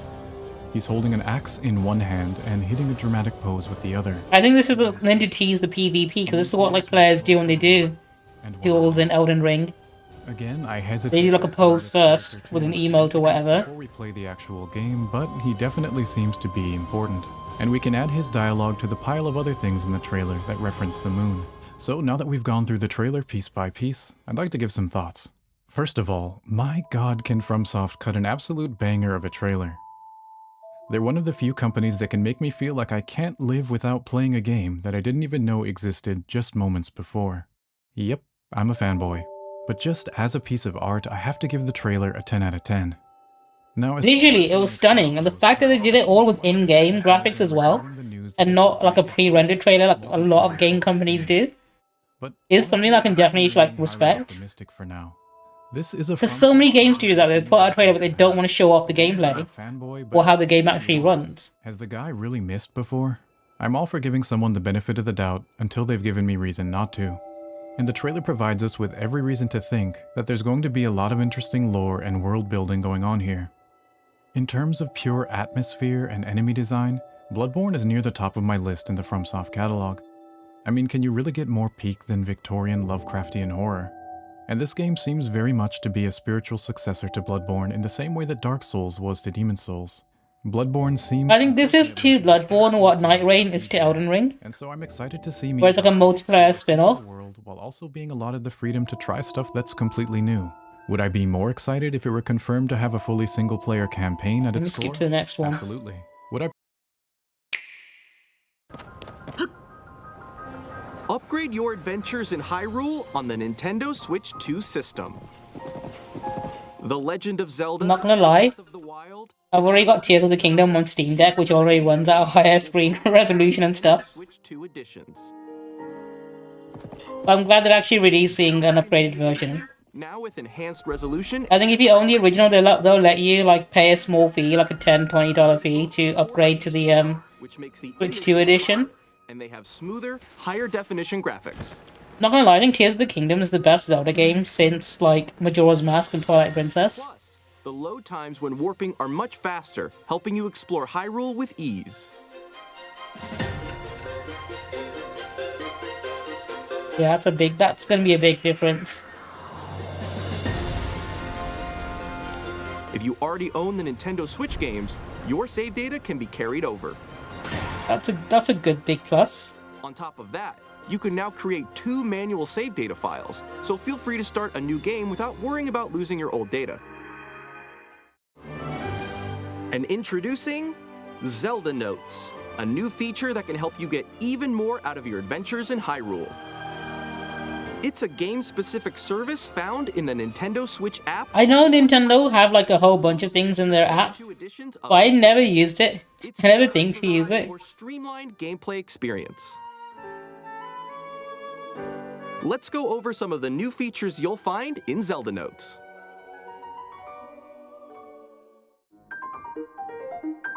Sometimes, it can be tough to locate shrines you haven't cleared or Koroks hiding around Hyrule. That's where... Confession time, I tortured a lot of those Koroks before I saved them. If you go to hell for doing it, I'll be there, for sure. Proceed north.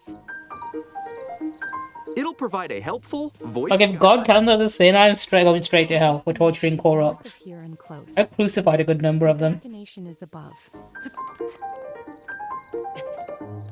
Your destination is nearby.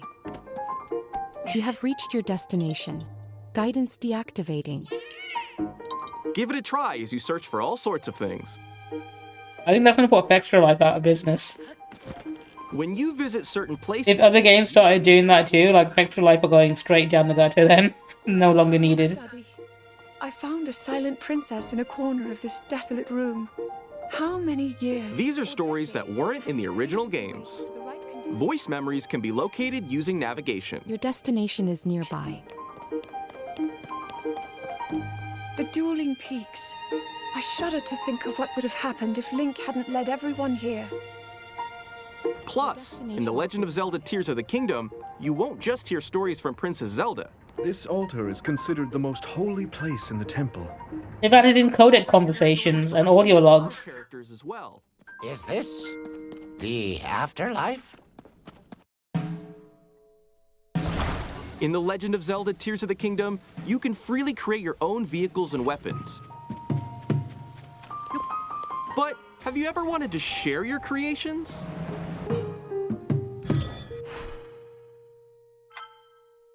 With auto build sharing, you can create QR codes to share blueprints with others, even on social media. When receiving a QR code, you can scan it with Zelda Notes and use materials to auto-build the creation in your game. I like that they let you share your creations now, because some people have made some pretty fucking cool stuff.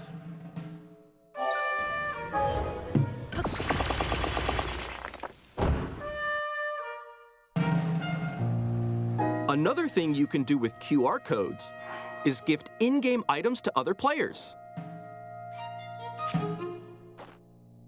This would kind of break the game. For example, when gifting a sword or some meat, you can create a QR code. But I get the idea behind it. Receive it in their game via Zelda Notes.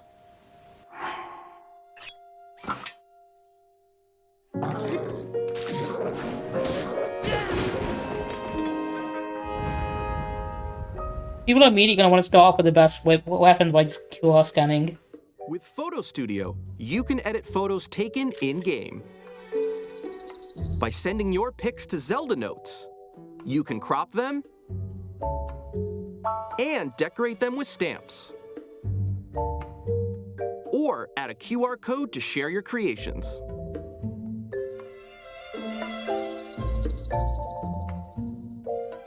My Play Data keeps track of different records since your adventures began, such as the number of enemies you've defeated.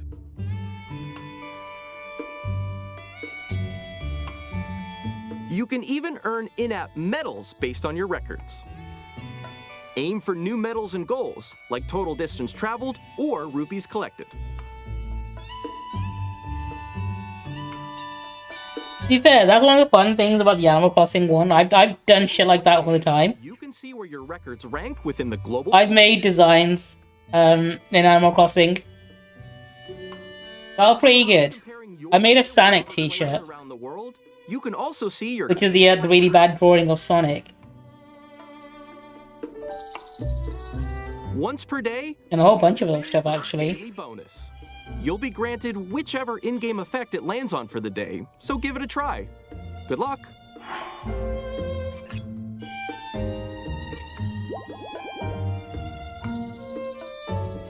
Compatible amiibo accessories can be used to receive in-game items. So, one thing about the Amiibos, right? They got an NFC connection in the Joy-Con, right? Scan an amiibo 5 times. But, like, why not just use... If they're already using phone connectivity, why not just use mobile phones to scan Amiibo so they don't need to have it in the controller? That way, the controllers don't need to be so fucking expensive. So I know that's one of the reasons why the cost of the Joy-Cons are so high, is because they have shit like that in it. And barely any games use them. I think if they're going to cut anything from the controllers to bring the price down a little bit, maybe get rid of the whole Amiibo support and just have people scan them on their phones. By purchasing upgrade packs. Or access the upgrade packs at no additional cost with a paid Nintendo Switch Online Plus expansion pack membership. Plus, these new Amiibo figures will also be available. Okay, these look pretty good. I do love Be a Good Amiibo. I got a whole bunch of Smash Bros. Ones.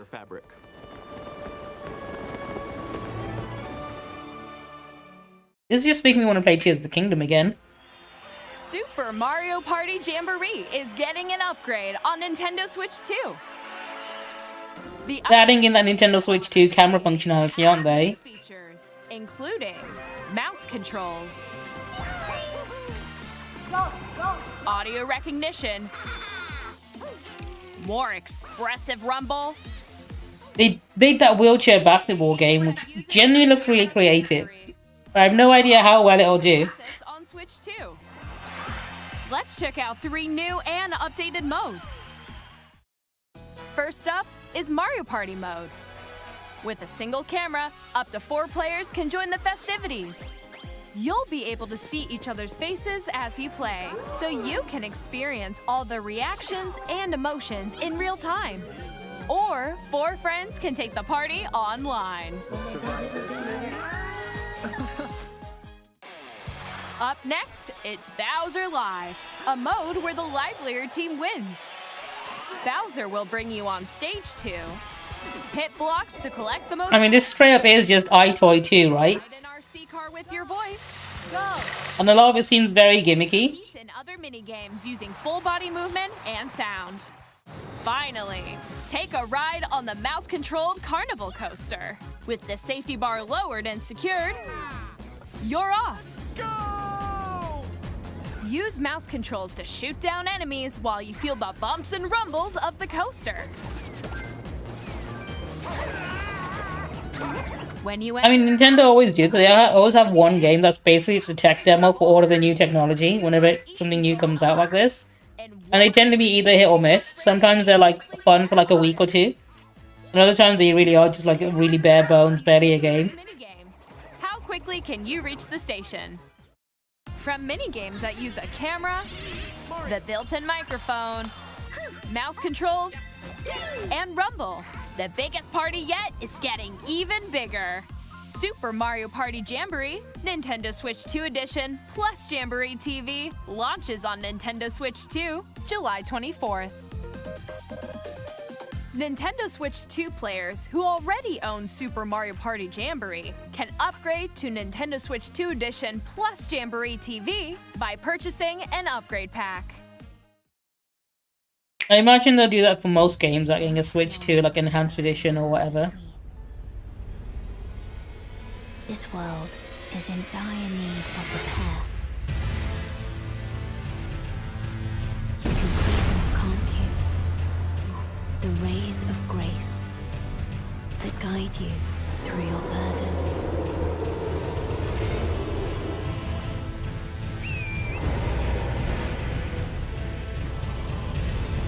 I have no doubt you will become Elden Lord. May you take the throne. I imagine that's just the Game of the Year edition. I don't think they'll add anything new apart from maybe a few like skins or whatever, armor sets that look like Nintendo characters. Here to say that Hades 2 is. I still haven't played Hades 2 yet. I need to. The first ever sequel introduces the Princess of the Dead. It's still in early access, I think. Vanquish the sinister Titan of Time. You'll battle beyond the. You know what? Actually, I somewhat agree with you, mainly because I want to see Wii games make a comeback, like remaster some Wii games. Because there are some really good games on the Wii that are just trapped on that console now because there's no way to play them without Wii controls, right? And I think like they're missing a trick by not having. I know they brought over GameCube games and the whole Classic Collection thing, right? But there are some really good Wii games that, like the Trauma Center, Second Opinion, game, which basically is just Trauma Center on the Wii, but like with the Wiimote controls, and you can play 2-player co-op, and it was such a fucking fun game to play. But unfortunately, because there's no other way to play on any modern console, you're kind of stuck for not being able to play unless you pirate it, use an emulator, and struggle with mouse controls, which isn't the intended experience. Getting to know dozens of characters. But I feel like you can use the Joy-Cons easily as Wiimotes, can't you? It's the kind of game you can quickly pick up and play whether you're experienced with the original or not. Look for more. They're genuinely neglecting so many good Wii games. 皆さんこんにちは、カプコンの中山です。我々がお届けするタイトルはストリートファイター6です。本体を持ち寄っての対戦はもちろん、任天堂スイッチ2だけの I still haven't played Street Fighter 6. And I don't think motion controls is something I'd really care about. ファイターズエディションの2バージョンを、さらにゲームと連動するアミーボとアミーボカードも一緒にスイッチ2の発売日にお届けします。お楽しみに。Initiating Arsenal boot sequence. Weapon safety mechanism confirmed. All operating at normal levels. Testing data link with spine. Normal. Commencing launch. After 2 long wars where our freedom was... This is that Daemon X Machina game, isn't it? It looked really good. And as long as I thought this was really fucking cool, I'd like to pick it up, and then I never bothered touching it. I think it's on PC as well now, isn't it? For sale, and you're buying it. Rebels! Thanks for the warm welcome! This planet will be ours. The sovereign axiom. The Trinitas. Yeah, it is on PC. That was created to destroy all humanity. Been on my wish list for ages. Because we're in the middle of a war. Don't you get it? Very positive, 80%. I'll tear you apart! All children bring hope to our lives, don't they? Hey, this is Joseph Forrest from Hazelight. I'm super excited for Split Fiction to come to Nintendo Switch 2. I need to play Split Fiction. This game looks fucking amazing. I've seen a lot of my friends streaming it. My friend Tori played it. I've watched a bit of her stream. It looks really good. And it's up to you and a friend to help them break free. Now, let me tell you this. If you like It Takes Two, you're gonna love this one, trust me. I just want to play through all the Hazelight games because It Takes Two and A Way Out look like fun games as well, but obviously they can only be played co-op. At EA Sports, we're bringing fans together across the world, both on the pitch and on the gridiron. We're excited to announce that EA Sports FC will be coming to Nintendo Switch 2. Madden NFL will also be arriving on the Nintendo platform. EA Sports, it's in the game. Hi, I'm Alan Tu from Avalanche Software. We're bringing Hogwarts Legacy to Nintendo. Can't wait to buy Hogwarts Legacy after J.K. Rowling dies. Graphics and seamless world transitions. That's how I'll celebrate. You'll be immersed in the Wizarding world like never before. And the new mouse controls on Switch 2 give you even more ways to experience the adventure. Discover the enhanced magic when Hogwarts Legacy launches on the same day as Switch 2. They got a strong lineup of games when they launch though.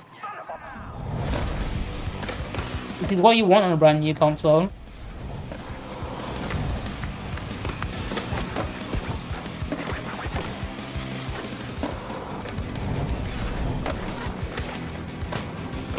I'm genuinely curious about the new Tony Hawk game. I'm willing to pick it up when it comes out.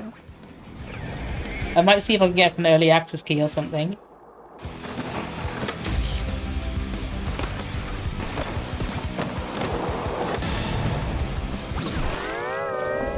They got the SpongeBob level in there as well. Because Pro Skater 3 and 4 were the ones I really loved as a kid. From IO Interactive. We are bringing our flagship title, Hitman World of Assassination, to Nintendo Switch 2. I want to play the game because I've seen many good things about the Hitman World of Assassination game. To accomplish his mission. And how each mission progresses will vary depending on the player. I love my stealth action games. Our ever-expanding game will release on the same day as the Switch 2. Plus, we are excited to bring another familiar agent to the platform. Oh, they're working on that James Bond game as well, aren't they?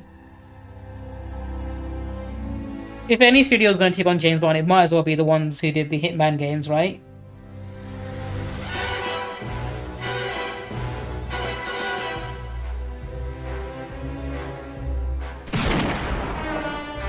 James Bond. The world's favorite spy is coming to Nintendo Switch 2, so... Question is it going to look like Daniel Craig, or is it going to look like whoever's the next James Bond? The story of light and shadow that never fades is reborn. It's Bravely Default out on Steam. So I know one of the games is out on Steam. I've been meaning to play it. The Bravely Default commands that help you control the flow of turn-based battles. Change and customize jumps. Bravely Default 2, that's the one that's on Steam, but not the first one. With upgraded features. 92% though. Good reviews. And all new minigames with unique ways to play. Square Enix presents the classic fantasy RPG, Bravely Default Flying Fairy HD Remaster. Set foot in Luxembourg as a warrior of light. These are enough RPGs to play through right now. I'll still not finished Sea of Stars yet. Best Yakuza game. Yakuza 0 is the one that got me into the series. I wonder if they're going to like improve the graphics or anything in this, but like... It looks like it just is a straight port.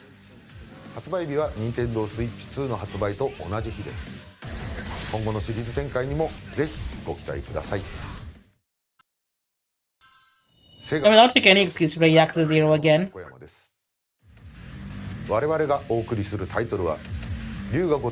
If he combines all the James Bond, that's going to be an interesting one. They look like every white man ever.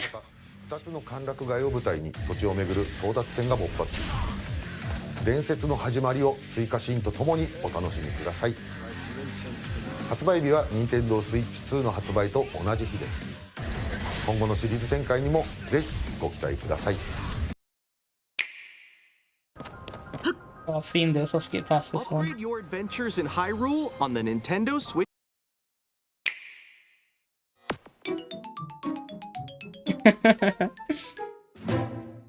Nintendo Switch Online Plus. Oh no, who's the white dude that's in every movie right now? Because there's always one, right? To Nintendo Switch 2. Like every generation has this white dude. It's that one actor that's in every movie. Here are the titles that will be available at launch. Like in 2020, it was a guy who plays Jake Sully in Avatar. He was in like every movie that came out at the time. There was a time when it was Matt Damon. Who's the current white man? Chris Pratt, I think, was the previous white dude. The Legend of Zelda. So Chris Pratt was definitely one of them, as in the one white dude that's in everything. I don't know if he's the current one. I think the current one might be Timothée Chalamet. In this 3D, weapons-based fighting game, each fighter comes equipped with a different weapon. And Link, from the Legend of Zelda series, enters the fray. Soul Calibur 2. Experience a world of white knuckle. I fucking love Soul Calibur. Do you know what? No, Tom Holland might be the right one. I think it might be Tom Holland. But to be fair, right? Tom Holland's movies are pretty shit. Outside of Spider-Man, he's not had a good movie. He's a good actor, don't get me wrong. That's not his problem. I think he just has a bad agent because he keeps getting him like bad movies. They're always very mediocre. Like he was in Uncharted and that ended up being a very mediocre movie. He was in a whole bunch of other stuff. And outside of Spider-Man, none of them have been good, whereas Zendaya has been like fucking thriving and doing movies like Dune. You can also check the controls for each title and customize them to your liking. I genuinely hope they bring Twin Snakes on this. I fucking love that. Bringing up Pokemon XD God of Darkness, that's a fucking win. Pokemon Colosseum, hell yeah, one of the most underrated games. Nintendo Classics. I want Metal Gear Solid the Twin Snakes. So I don't know if they'll bring that one back. Nintendo Switch Online Plus expansion. Depends on Konami, I guess. And I don't know. Is Silicon Knights even still around? I mean, what's the rule if the company that holds the rights no longer exists? I think they can just take it, right? They don't have to pay anyone for any rights or whatever. And also has a C button to quickly access game chat. I'm glad they're actually making official wireless GameCube controllers now. Controller exclusively available for Nintendo Switch Online. Because it's going to make playing Smash Bros. So much more better. As Nintendo Switch 2. Plus, Pokemon Legends ZA, which is scheduled to launch later this year, will not only receive a... I liked Pokemon Legends Arceus, but like, that game looked like dog shit. There's no hiding it, it ran like dog shit too. This looks like it won't be much better. I mean, it's in a smaller area, it's in one city. But I don't know how much better that will make it run. So Nintendo recently streamed their Switch 2 Direct, where they showed off a bunch of games and they shared... I don't think he's made any good... I don't think Tom Holland has made any good movies outside of the Spider-Man movies he's done. Suspicious was the way... Which is a shame, because I think he has a lot of potential as an actor. Avoiding sharing anything in the way of price points in the Direct proper. Now, following the Direct, there was a press release that did disclose the price. Like, even when he's in a bad movie, I don't think it's his fault the movie is bad. The movie is usually bad for a whole number of things. MSRP of $450. One of the reasons, though, people need to realize this. One of the reasons why the Nintendo Switch 2 is priced like this, and why the games are probably more expensive, it's not a justifiable reason, but it is a reason nonetheless. I don't think it's a good enough excuse. But it's because you gotta remember that Trump has put tariffs on things like silicon microchips and stuff, right? Making it more expensive to import electronic devices, basically. And that includes the Nintendo Switch. So I think Trump's tariffs definitely have played a price into making things more expensive, including the Switch and its games. People won't see it like that, but it is indeed one of the key factors for it. I don't think it's a good enough reason for them to justify increasing it by the amount they did, but that's just how the fucking dice rolled, I guess. That includes Mario Kart World, the new Mario Kart game announced for Nintendo Switch 2. It is exclusive for the console. And they've already increased the prices once to $70. With the game, will be making it $80 is, I think, next to insane. If you get the bundle, you get Mario Kart World for $50 instead of its actual MSRP. I think most people will go for the bundle. The MSRP of Mario Kart World is the main point of this video, as that is something that Nintendo intentionally kept very low key. It's something that they didn't mention in the Direct. It's something that they don't really try to flaunt because they know about the backlash that this would generate. Yeah, they didn't announce at the event what the prices would be. Look at the Mario Kart World page within it. As you scroll down, you'll find information about the game. The game does look awesome, by the way, with the open world. I think the open world is such a good idea. Various elements that make this clearly the most ambitious Mario Kart game to date. Like, the game itself actually does look pretty incredible. But then you scroll all the way down, and you'll find what is essentially the quote-unquote fine print. Yeah, $80. That's fucking insane. Mario Kart World will launch on June 5th, 2025, alongside the Nintendo Switch, and it will be priced at $80.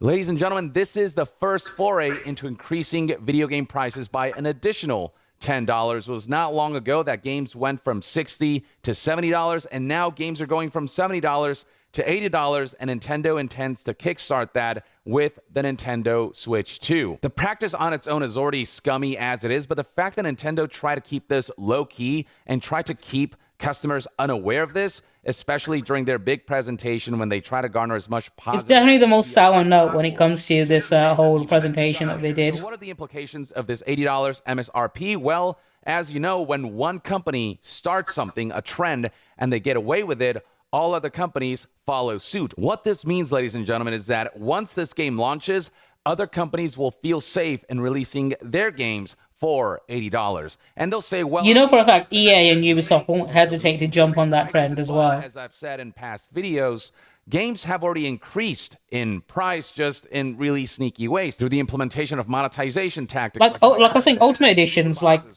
Ubisoft and like even games like the Yakuza series have done it as well, where they have like $100 Ultimate Edition, which don't give you much. Like they give you 3 days early access. Alright, cool. live services that do 3 not days of playing the game at its worst state before it gets patched. But even then, Sounds fucking increase the fantastic. price from $70 to $80 shortly after the price was increased from $60 to $70, it's just something that I guarantee you the gaming community will not find acceptable. But it will become I don't think it is, for certain. Mario Kart is just such a big IP that people will buy this game. It'll ultimately still sell gangbusters, and seeing the success of an $80 price game kind of achieve the kind of sales numbers that it'll encourage other companies to follow suit. And so Nintendo is kickstarting this trend where games will essentially become more expensive. And during the current economic landscape, I mean, this couldn't come at a worse time. I mean, here in America, if wages kept up with inflation, it'd be one thing. I mean, people in America can't afford eggs anymore. For game prices to increase by another $10, the base price that is. I mean, this is just as anti-consumer as things can get. And what sucks about this is that while Mario Kart World will not have monetization elements like microtransactions and battle passes and the like, there will be other companies who will follow this now $80 MSRP trend and will not just stop at that. They will, on top of that, layer monetization elements like microtransactions, loot boxes, battle passes, editions, so on and so forth. I mean, Nintendo already pushed it when they priced Tears of the Kingdom at $70 instead of traditional $60. Even that was very much pushing it. I justified it by saying, right, cool, it's literally my most hyped game of that year. Tears of the Kingdom is such And a it delivered. So it's forgivable, but like, game with no other I don't know if they pushed it to 80 back then, I would have probably said no way to that. It looks like a great game and all, but is it an $80 game, like $80 base price game? I guarantee you that there are games with far bigger budgets that are... Thing is, right, you know, this is my hot take when it comes to games and their price point like this, right? I wouldn't be against the idea, I'm telling you, it's a hot take, but hear me out. I wouldn't be against the idea of games being up to $80 in price, right? If we can also get games that are like $10 or $20, right? I think some games need to be priced down. Not every game needs to be $80. Not every game needs to be full price, right? There are so many games out there that I've had a great time with. I thought were fantastic games, but were not worth the price I paid for them. Like, for example, Ubisoft games. I don't think... I like Ubisoft games. I like Assassin's Creed. I like Far Cry. I don't think they should be the same price as the fucking Tears of the Kingdom Zelda game, right? But I think game studios have too much ego to not want to like devalue their games and price them lower. And I think that's why we're just going to keep seeing it go up. We're not going to see any go down. It's like the fact that I know some games, if they were priced lower, they'd sell so much better. And I think some of them are just priced too high. There have been so many games I've gotten that I enjoyed, but I don't feel like worth full price. Like when it boils down to it, it's like I look back and realize I enjoyed this game, but I would have enjoyed another game more for that price, right? I think I chose this over a game I could have enjoyed more. I told you, it's a hot take. I'm justifying this pricing increase by saying that some games should be much lower. $80 MSRP. But unless it's an indie game, you don't tend to see games want to devalue themselves like that. Even at that price point, you are able to achieve great financial success. You don't. Okay, we can get really good indie games like Hades at like $20 or $30, right? And Nintendo knows all of this. It's just And I think there should be more like AA games in that price range. Go to the Nintendo website to the Mario Kart. Not every game should bankrupt you. All the way down to see this information. But this is the internet. No matter how much you try to bury information, people will eventually find it. And when it is as egregious as this, they'll start spreading word of mouth. And as you can see right here, people are already talking about how scummy this is. Do not buy this. It's a lock. GTA 6 is going to be $100 easy. Honestly, at this point, yeah. I wouldn't be surprised if GTA 6 ended up being $100. Take-Two wants to price GTA 6 at $100. The thing is, they can get away with it. That's why. All the more I doubt I'll be buying GTA 6 when it drops. Setting the bar at $80 minimum to purchase. Considering how many games I'm already looking forward to, I've got Snake Eater Delta, I've got Elden Ring Night Rain. Is that Nintendo's pricing digital versus physical games differently so that Doom the Dark Ages is just for the digital edition. This right here shows €80, but same. I think I'm set for most games this year, I think. Will be €90. So actually, the standard now for games, especially if you want to get them physically, is $90. So now we're really encroaching that $100 base price point MSRP for video games. And it is just something that game companies are going to run with. It is something that's going to give them a level of comfort to be able to keep pushing the boundaries. Another rant I want to make about this as well in regard to the whole price of video games going up like this, right? When people see things like games being priced at like $90 like this, and I hear people say this a lot, right? They'll just say, if you don't like it, vote with your wallet and don't buy it, right? And that's a very flawed argument to make. Because the thing is, it's not a level playing field. If you're voting with your wallet and you're doing that by not buying something, you're just giving away your vote to someone who has a bigger wallet. In which case, someone with a bigger wallet is going to have a heavier... the vote's going to be weighted in their favor. So, like, the only people who are saying vote with your wallet are the people who can afford to actually buy things and vote against, consumers, I guess. So the whole vote with your wallet idea is just never going to work. They're going to keep going up. They're going to keep getting away with it. At this rate, the only way to fight back is through piracy. $90. So now we're really encroaching that $100 base price point, MSRP, for video games, and it is just something that game companies are going to run with. It is something that's going to give them a level of comfort to be able to keep pushing the boundaries of what that base price point for games can be. Now, Nintendo isn't going to price games at $80 for digital across the board. So Donkey Kong Bonanza, for example, that's going to be $70 for digital and $80 for physical. I'm not going to be fucking $70 for Donkey Kong. Significant price hike, especially for those like no fucking way am I paying that much for it. Even if it wins Game of the Year, no, I'm not paying that much for that. Full autonomy over the media that we own. We like to have physical media on hand, so we know that those games can't be taken away from us should something happen to these games and the companies that publish these games and the licenses surrounding them, you name it. And so now that leads me to wonder what the cost will be for other stuff Nintendo's announced that they haven't revealed price points for, in particular the Nintendo Switch 2 edition games. So if you own Nintendo Switch 1 versions of Nintendo Switch 2 edition games, you are able to upgrade, but what you need to do is purchase upgrade packs. And you can see right here that there are no details as to what the price points will be. So these are the upgrade packs that were mentioned in the Nintendo Direct. We were hoping for a situation where Switch 2 would run Switch 1 games better, but what Nintendo's trying to do is... No, they're going to pay you. They're going to charge you for that feature. Mario Party, Jamboree, and Kirby and the Forgotten Land that are adding I think the justification for it is we're going to add in a whole new bunch of features cheap price point to make it feel like it's worth paying for. Upgrading the games from Switch 1 to Switch 2. Other games like Breath of the Wild and Tears of the Kingdom, they're essentially just getting graphics and frame rate update and faster loading times and HDR support, all things that should be absolutely free. The one additional thing they're adding is like support for the Zelda Notes game-specific service via Nintendo Switch app. I think that's going to be the justification for the increased price. Otherwise, it could have just been a free upgrade.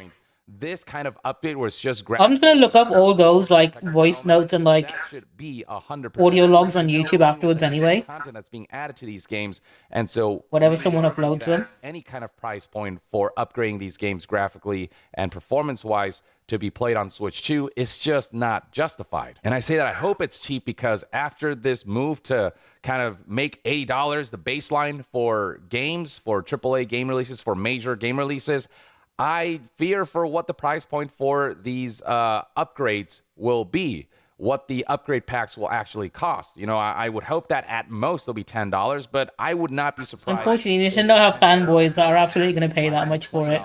Or I don't without know, any hesitation. You never know with Nintendo. But this is one element. While I, did enjoy what they presented in the Nintendo Switch 2 Direct, the games looked really awesome. The hardware breakdown was really next video. People don't like Elon Musk, and Trump hates losers. So I think this will look like a spectacular defeat in the eyes of Donald Trump. But so the winner here, well, the ideological balance of the court will go to the winner. Will it go to the conservative or will it go to the liberal? Wisconsin has an abortion law that could be before the court. Voting rights, drawing legislative districts, right? The suburbs. The abortion issue in the suburbs. So yes, we're going to talk about Elon Musk. Yes, we're going to talk about money. Man, it's good. It's good to feel happy for a second, I mean, this is like a brief moment of happiness, but goddamn, I'm in a spectacular mood all of a sudden. Not even a joke. Like, just imagining how this will unfold for Elon Musk, the amount of money he spent on this race, I think Elon Musk is the king of wasting money like this. Oh my God! Like he's broken the world record with the largest loss in personal wealth, right? Based on interviews with Wisconsin voters we will publish soon, it was abundantly clear that Elon Musk's presence and money upset voters from both sides of the aisle. They almost uniformly said Musk tried to buy the election. Ooh, this is why you pay me the big bucks, and by that I mean subscribe to me for $6 a month voluntarily. If you don't want to, you don't have to, or for free with a Twitch. Genuinely, wow, that Elon Musk is like this is a talent he has. Being able to be hated by both sides of the political like spectrum is a skill. And he did it with money. Like most people who give out money don't end up becoming less popular. This dork ass loser. He's way too foreign. He's way too neurodivergent for the average person to take note of and go. I mean, that money would have been better spent getting someone to boost his account in whatever fucking video game he's gonna pretend to be good at. They fucking hate him. He reads like a dork ass loser. He's too foreign. He's too foreign. Americans go, oh, what the fuck is this? I don't care about this guy. Why is this rich asshole with a weird, possibly German accent talking to me wearing a cheese head? I told you.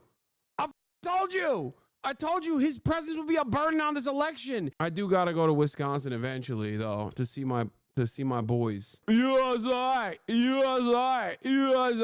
fucking dumbass. Listen. Part of me doesn't want Elon Musk to go away because his presence undermines the Republican Party agenda. His presence and overall... He's genuinely such a detriment to them, but because he gives Donald Trump so much money, they're going to keep him around. Begrudgingly. I don't think any of them actually like him. Which is why I selfishly and in a short-sighted, nearsighted manner want him to go away really bad because he the vibes up really bad. Elon Musk's Wisconsin stats as of 10 days ago.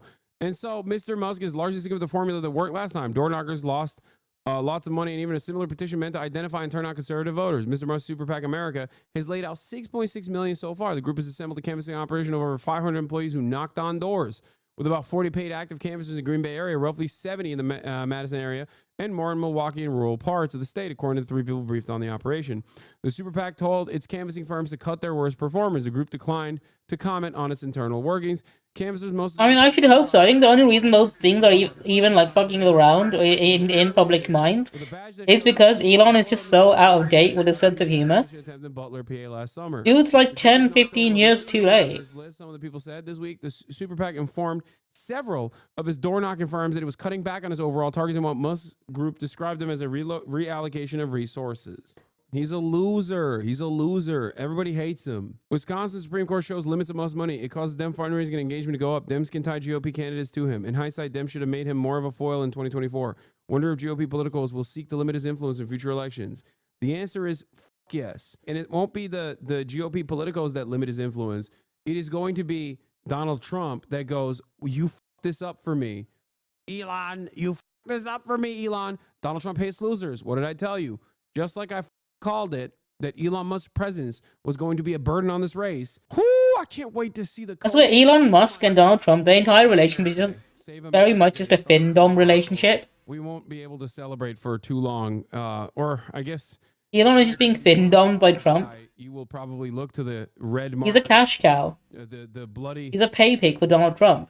The bloody Wednesday. He just gives Donald Trump money, and then he gets to be humiliated. I mean, he humiliates himself. I think he's got a king for it at this point. Oh my god! Oh my god! Look at the swing graph. Yeah, the officially Dude, right-wing humor is so bad and out of date. Republican-backed Brad Schimmel and Democrat supporter Susan Crawford. Like, you can tell how out of touch they are when they keep using that one picture of a crying liberal from 2016 when Hillary lost. Like, it's a 9-year-old fucking pixelated picture. But they've not had any new material since. So they just reuse the same crap. I thought Nuke's Taco was the Nuke's Taco of politics. Election fraud should be investigated. Hell yeah, baby! Oh, they're back to their way. Oh yeah, every single time they lose an election, it's been fraud or it's been rigged. Feeling felt like if only the Democrats weren't such fucking losers, so I could. Every single time, without fail. There's never been an election that I've accepted a loss on. As a matter of fact. God damn! The mules, George Soros, and Hasanabe, he took away Elon's attention in a moment where Wisconsin needed him the most. Stop the steal. Scott Presler, oh my goat. Wisconsin, if your polling location was impacted by a ballot shortage, submit a report right now. Oh my God. This is what they're going with. You joke, but one day will be in his mouth, I bet. What? No, my name will never be in Trump's mouth, I hope. This is your most liberal moment in a while. I don't think Trump would ever want to say it's such a Muslim-sounding name. Donald Trump cutting. I think he'll take every step possible to avoid saying it. Sorry. Let me have a. I think he'd violently throw up if he ever said a name that sounded as Muslim as Hassan. Millions of dollars. It's nothing to him, by the way. It's literally nothing to him. But he spent millions of dollars, went into these big rooms, thought that he had an opportunity to swing this election. And this is a really important moment for him because it's a test of his approval ratings. His approval ratings are in the shitter, by the way. Everybody hates him. His stocks are tanking. None of these goddamn Republicans want to buy Teslas. In Europe, it's significantly worse. They're just firebombing Tesla stations. Like, everybody hates him. It's great. Richest man on the fucking planet. Biggest loser on the fucking planet. You know he's going to go on a Twitter storm. I'm going to say, yo, at Elon Musk, maybe you shouldn't have showed up. Wisconsin, man. I think people hate you, dog. Aspen Gold's video tomorrow. It's not based. He went nonverbal after it was called. He went nonverbal. Wait, did he actually? He went nonverbal when discussing Elon Musk's Twitter habits. Oh, damn. I'm telling you, I told you.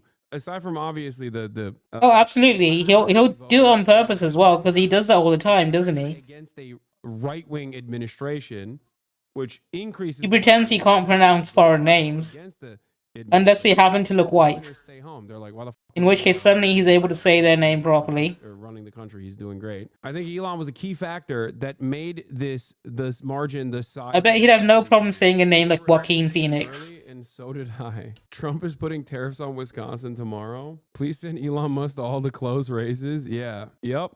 It's true. Just send his ass out there, dude.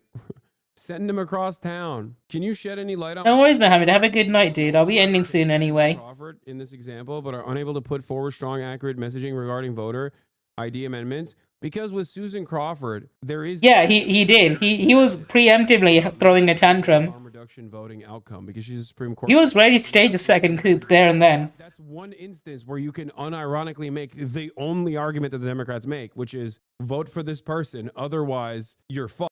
Whereas... in other circumstances, you need more. You need more to drive turnout, especially because your opposition is driving turnout in crazy numbers. Votes are still coming in big, bro. I really don't want you to have to delete that tweet says gay Lenin. Technically, yeah. The first one he didn't outright do. He sort of like, he edged it on. Dave Wasserman, even though he... and then he was like, oh, it's just a prank, bro. Everyone go home. Than myself. But even I told you early in the night that as soon as these two counties drop, we will know who wins this. We will know who wins this race. And those counties dropped. And those counties dropped spectacular numbers. Because Wisconsin used to be a red state, didn't it? They voted Trump in the last election, so I'm guessing a lot of people regret that now. He must have deported all of the Latinos for Trumps in that state. It was over. Which is why it was such a big win for the Democrats. The Lib got it right. Brutal result here for Elon Musk, who dropped $26 million in his race and still got his ass handed to him. Money can't cure being politically toxic asshole. Yeah. CNN has also called it. They're projecting it. Let's hear what they have to say. Supreme Court race, keeping control of the court in the hands of liberal judges and defeating conservative judge Brad Schimmel, who had the backing of President Trump, Elon Musk, and Republicans. Crawford's win gives her supporters in the Democratic Party a significant victory after they worked to turn this contest into a referendum on both President Trump and Elon Musk, who had deep involvement in this race. Democrats obviously trying to harness voter anger about Musk's role in slashing the federal government and about the Trump administration. What a spectacularly stupid thing to do. Literally the least popular political figure in the cabinet, less popular than J.D. Vance, going there and actively involving himself in this race because he's such a narcissistic moron. That I think he don't even willing to admit the fact that people don't like him. That everybody loves him. And he just fucking ran over there and be like... like his ego is just that fucking dense. Important election. Oh, George Soros. He put a fucking rally together and got booed in his own political rally. You're a cook, dog. You're fucking cook. That should have shown you that you should have gotten the fuck out of Wisconsin ASAP. Candidate will defeat the conservative candidate. This is now ensuring that the liberal majority on the state Supreme Court will stay in control. It comes at a time when there's a lot Fucking cheese hat as well. What the hell? I mean, if the dark gothic MAGA wasn't cringe enough. congressional maps as well, but it also comes as Crawford and her Democratic allies have really sought. Where did he get that hat though? Because I kind of want it. Referendum of Elon Musk. I can tell you. I would actually no, I would want it, but now he's made it uncool, so now I don't want it. Otherwise, I would have wanted it. Campaign events saying that Musk. Dude, he really can't. You know how much the right loves saying that left can't meme when then they can't do it themselves. These results that are starting to come in tonight that some voters have bought in. Dude, Elon Musk, if he was like a real American, by the way, if he looked like, who's like a real... He's an immigrant that came over there and stole their jobs. He looked like Tom Cotton, who also looks like a loser. Okay. And he's an unelected official. Nobody voted for him. And a belt buckle and didn't have like a weird accent. I swear to God, it would be very different. But one of my favorite things people did is when the way he operates, he sounds when ICE had a phone hotline for people to call in and report immigrants to. A lot of people just kept reporting Elon Musk to ICE to the point where they had to just close that phone line down temporarily. Stupid sometimes, where they're like, because they keep getting fake tips about Elon Musk. For Americans, especially for wealthy people and powerful people. But Elon is too repulsive to be able to take advantage of that. We'll put them up when we have them. Yeah. Oh, look, this is an important win for Democrats in the state of Wisconsin. It is not an indicator of where the overall country is in terms of political alignment, but it is a testament that when you continue to organize, you have a clear message, you can win campaigns. And I think in a moment like that, right now, Democrats need to remember that and continue to cultivate what their message is ahead of the New Jersey and Virginia elections this year. Scott, chime in. Say something, Scott. Come on, Scott. Say something, you bitch. I think that, come Florida, on. yes, no one expected Democrats Talk about how to win. anti-Semitism won tonight or some shit. Come on. Talk about how this was the Hamas election. Scott. That we will flip back. Don't go giving them ideas, dude. That's not what we're saying. But it is giving an opportunity for Democrats to say, well, who are these voters? Are they low or high propensity voters that showed up and that's why it was closer? It gives you some data to examine beyond just right. In previous races in Florida. I just noticed the time. It's almost midnight, so I'm going to end it here. And I'll wrap up my stream. I might check out some more of this stuff later. Let's chat. Anyway, first of all, thank you everyone who tuned in today. I always really appreciate it. Some points, right? I'll continue. I'll probably stream. Am I going to stream tomorrow? Probably not. I won't be available on the weekend. Most likely, next stream is going to be on Monday. So I'm going to wrap it up here, and I'm going to look who I can read out to. But thank you everyone who tuned in today. I always really appreciate it. Hopefully, I'll see you again on Monday. I'll probably be playing more of The Last of Us on Monday. I might stream tomorrow. I might stream earlier in the day, though. I did quite a late one tonight. It depends. I think I might have D&D tomorrow. That's the problem. So let me see who I want to raid out to.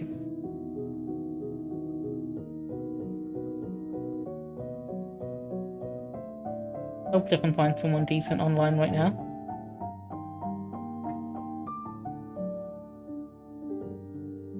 No worries, dude. I appreciate you being here. I hope you have a good night too.